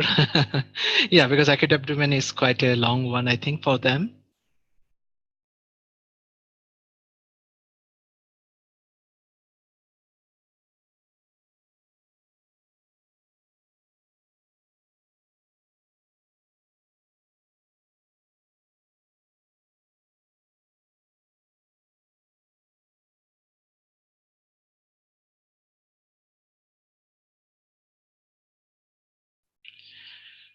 Okay, everyone, can you hear me now? I think, okay, great. So I think, yeah, Dr. Ittisham is also having some issues with health, and at the same time, that, uh, yeah, that's true. Like, discuss, but you can't actually directly give everything, actually. So things can be a little different. Dr. Ittisham will tell more things. Interns are allowed to observe mostly, like we said, they can't perform the procedure and directly can't order without the permission of the, like, so mostly it's about the referral. That's the main thing, actually. So no issues on that. So she'll tell the rest in some of the couple of time. I think there must be some little transmission issues or something, but no worries, because we are also running short of time. I think mostly I'll be like to finishing with a physical examination task, actually, just to show you. Maybe some of you have seen that one before. Like, so we have we have taken a couple of teachers, like, so far, like very expert. One of them is Dr. Ittisham. I think you can already can understand how expert she is actually been. So if someone is teaching things for 5 years, so it's like things are very easy for someone, actually. Anyways, she's there to help. Like, she takes classes alternatively. One day I take classes, one day usually she take the classes. So that's how she take the classes. And now, because one part of the thing is physical examination, so I just thought to give you a little idea. So for physical examination, I also, because I'm everywhere, no worries, first of all, but for physical examination we also have a doctor. His name is Dr. Amia. So we have gone through a couple of sessions and those things so far, actually, in different medicals. So he's already registered doctor in UK. So whenever he comes, actually, he take classes for the physical examination. The physical examination are quite similar. Anywhere you go, like some of the standard protocols are quite similar. Okay, so that's the thing. So I just wanted to show a case before I just end. Sorry for a bit long case today, but I hope so you guys enjoyed. Like, just want to finish with this one. If you can see, like, this case, like, so this one, like, no one to like, certainly, but I'll show you now, like, how to do. Dr. Amir will show actually this one. So surgical resident doctor in the Khan department. Patient is John Smith, 20 years, having some weakness, pounding, I think pounding heart, and I think sweaty hands it should be. Pounding hearts and sweaty hands in recent time. He's waiting in the waiting room to undergo some physical examination. Thyroid. Can anyone tell me first what is this condition is about? I think it's a easy one.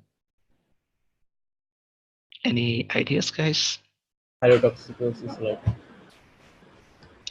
Yes, I didn't hear properly. Can you repeat it again?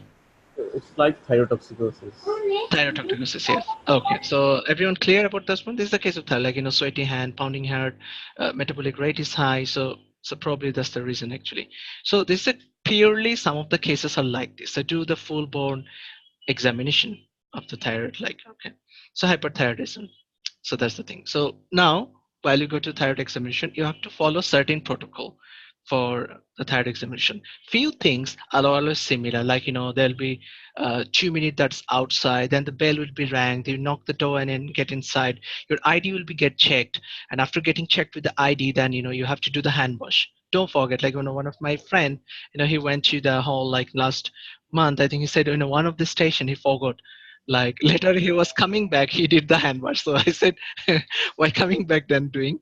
But anyways, like, at least, the both time you have to do actually the hand wash things, actually. But mostly, it's kind of like a show off exam. So when you go, like, make sure that examiner say that, you're going, like, a hand sanitizer. So it's just in the side, not in front of the patient. Like, it's in the side, you go firstly there, and just take the hand wash and just rub the hand, and then just come in from the patient and do the general introduction while you're rubbing the hand by yourself, actually. And there'll be tissue, you can also use them, actually. Okay, if it's a cold time, first of all, and if you're going to examine the abdomen, sometimes we do some hand rubbing sometimes, like for cold cases. So that one is also part of thing. So let's just see how to perform a thyroid examination. I'll just show you guys how to do the thyroid examination. I'm not sure if you're going to hear properly or not. If you can't hear properly with the microphone, I'll just plug out that one. So Dr. Fuad or anyone can confirm me like whether you can hear anything. Can you hear any sounds, guys? Already sound started.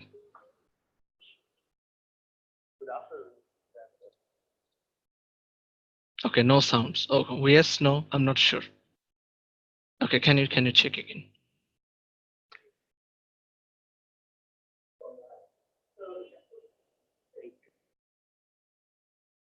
Oh, that's quite a confusing. Like yes, no, yes, no. So just want to hear. Can anyone unmute and tell me that? Can you hear the sound? Okay, I might show you again. So let me know. Like can you hear?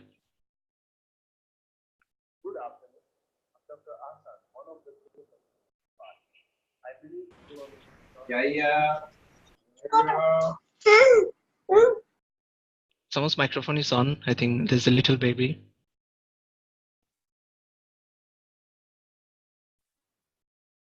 No, it's not very clear. Okay. Okay. Sound is very low. We can hear clearly. Yeah. No, because the sound is not coming. Because it was, I think. So I'll go with again. Yeah, the same issues is coming. Don't worry. We have that one in our YouTube already. You can check it. Actually, no worries. But the physical examinations to somewhere it's kind of like that. So you guys can give feedback, if you can hear properly. So I just plugged out my headphone, and I'm just now with the laptop now. The laptop sound you're going to hear. You might hear a little echo. The original video they don't have any echo actually. Okay, so now here you go.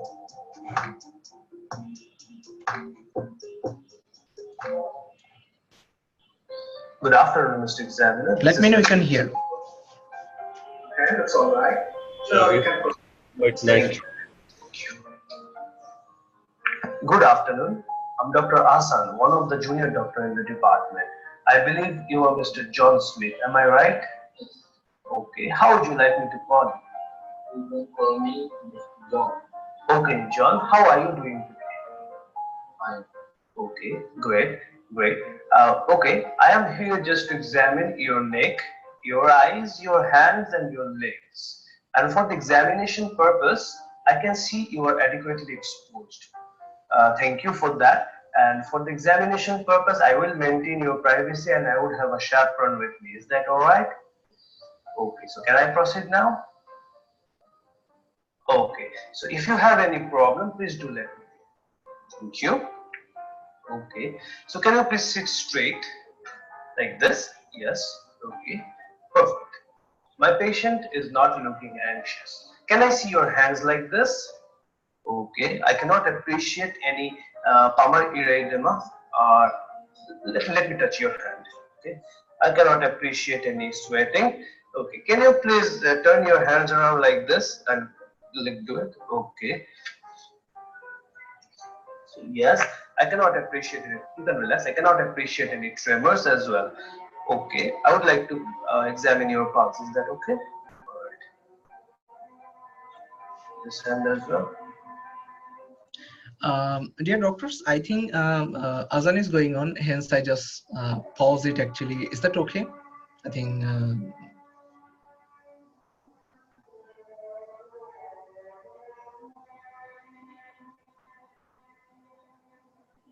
was the sound was okay so far?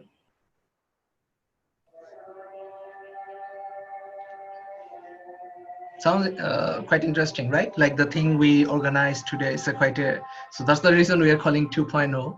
So it's high time to do a lot of, I think, graphical things actually I arranged this time. That one is also interesting, like the Dr. Arnab one. I think I forgot to raise the sound, I think, last time. So I'll upload that one. That time it will be more clear, the Dr. Arnab's one. So I'm just pausing here for 1 minute so that the Azan is finished. If you have a question, guys, please feel free to ask in the box because I can see what you are writing.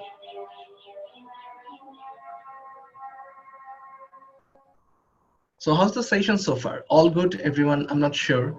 So feel free to give any feedback if it's there.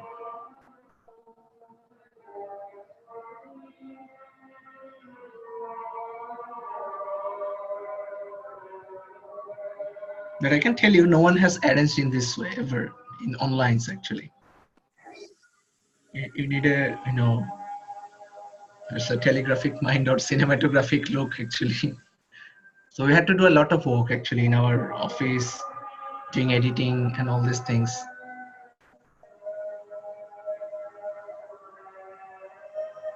Like the thing is, I want things to be effective. That's the main thing.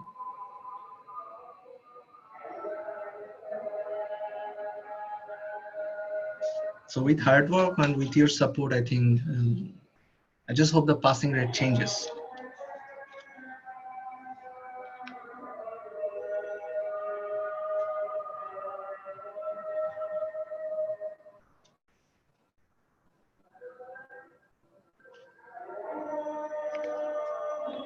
No, you will do it. Don't worry.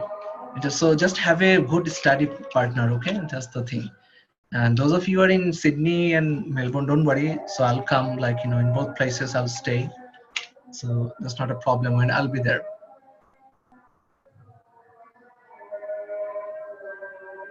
And as I always said, one thing that don't make yourself fail before you get failed. Actually, so always think positive. Actually.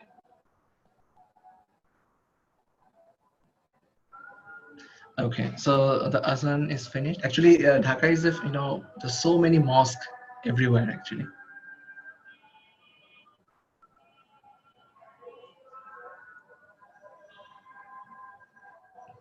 Thank you, doctor. So nice word. Okay, so I'll play from the beginning again. Okay, so that it keep remains the same interesting. So just going to play.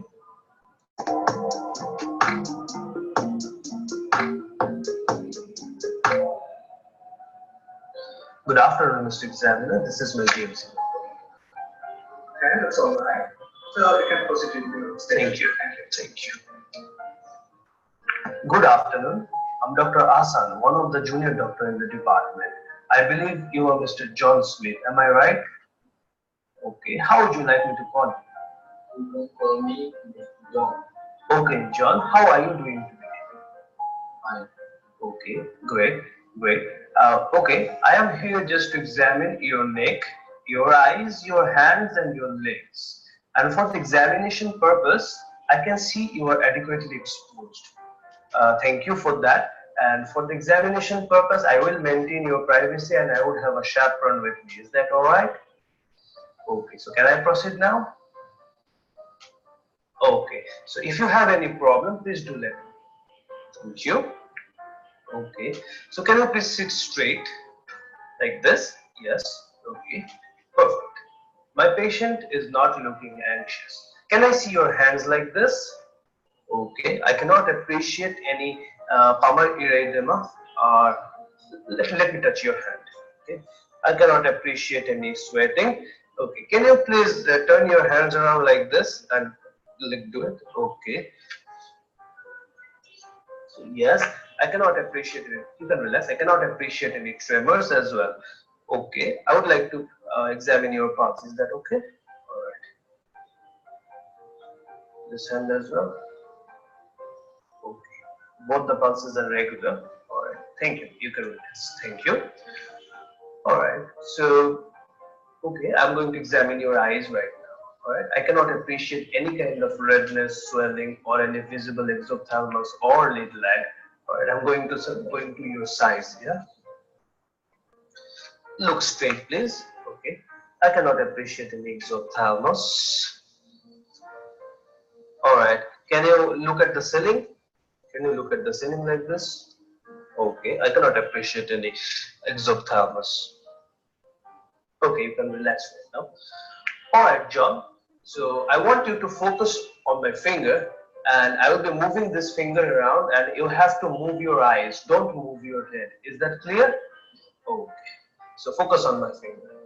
All right. I cannot appreciate any visible lid lag. All right. So now I'm going to examine your neck. Can you please look upwards? Okay, good. Can you please swallow? Can you please swallow? Yes, okay. I cannot see any kind of visible swelling. Can you please protrude your tongue out? Okay, I cannot see any kind of thyroglossal cyst as well. So I would like you to take a sip of water and hold it in your mouth. Can you do that? Hold it in your mouth. Okay. Now swallow. Okay, perfect. You can relax. Alright, so now I'm going to your back. Okay? Okay. I'm going to touch your neck. If you feel any discomfort, please do let me know. Alright? Okay.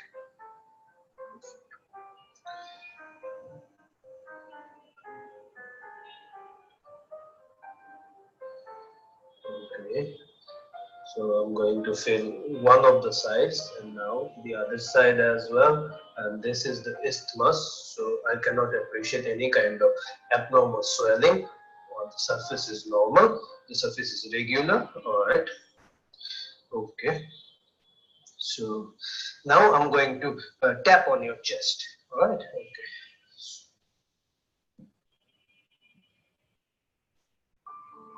I cannot appreciate any kind of retrosternal goiter, and ideally I would like to auscultate both of the thyroid lobes for any kind of thyroid bruit or any kind of carotid bruit as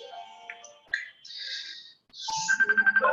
And now I would like to examine the lymph nodes. Down, okay.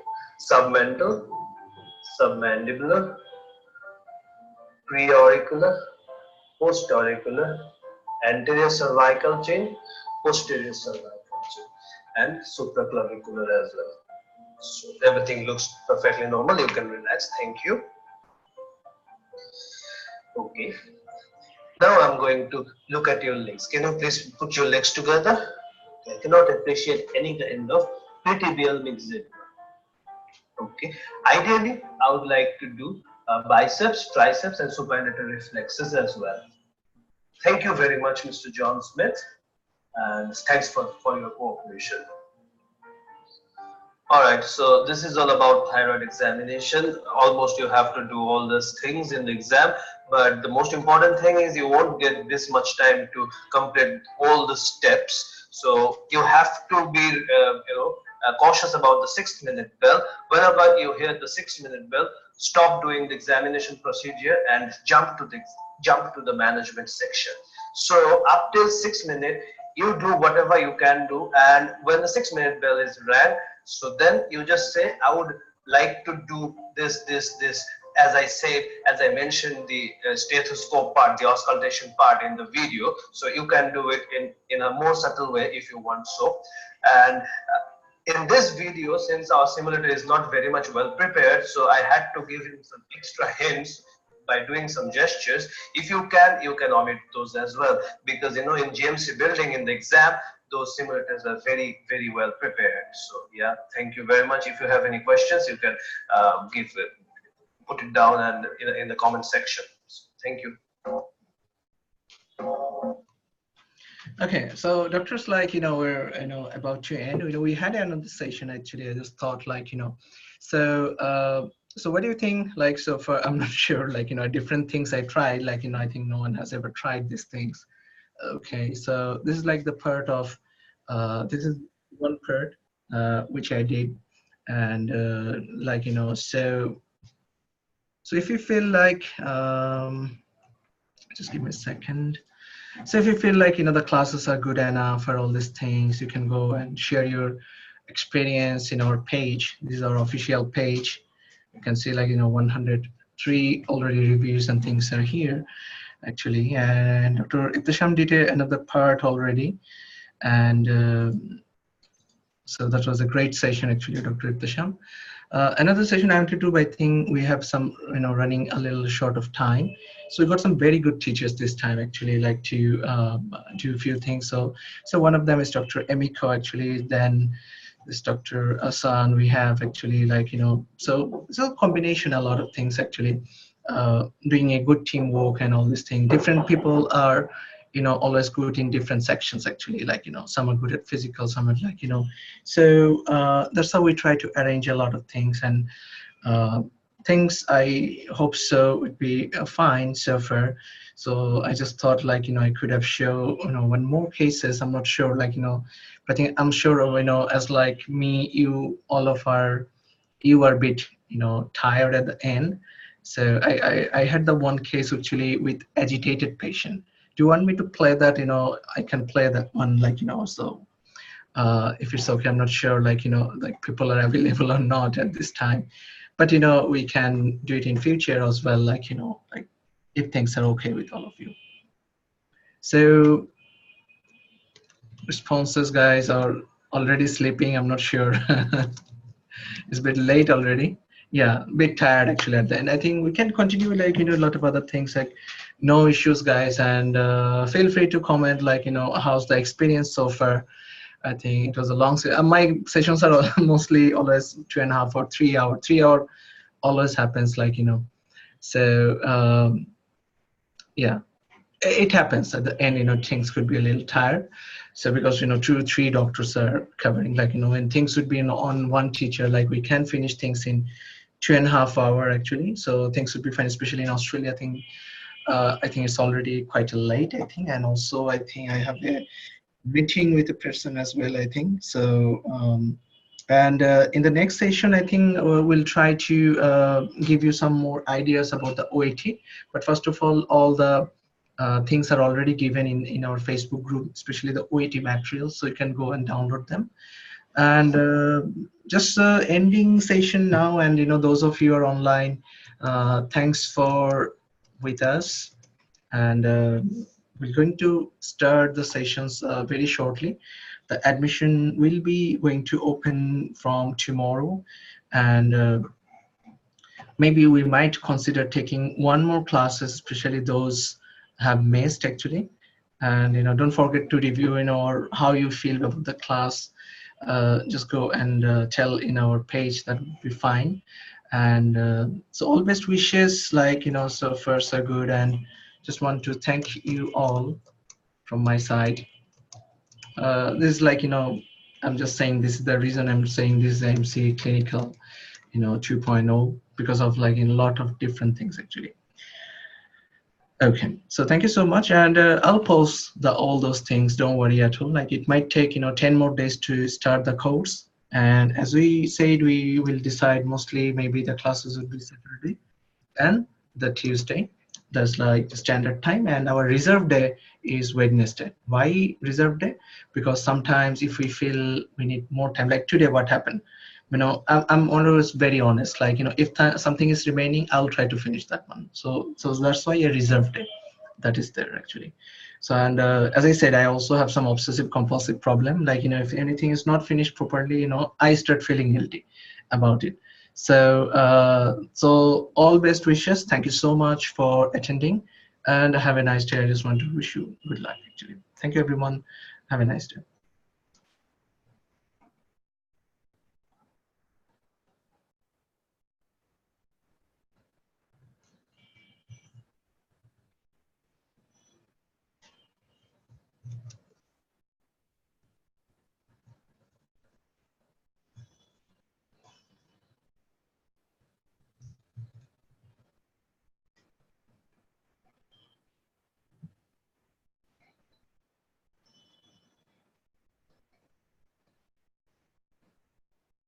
If you have any question, you can ask in the comment section. I'll try to answer.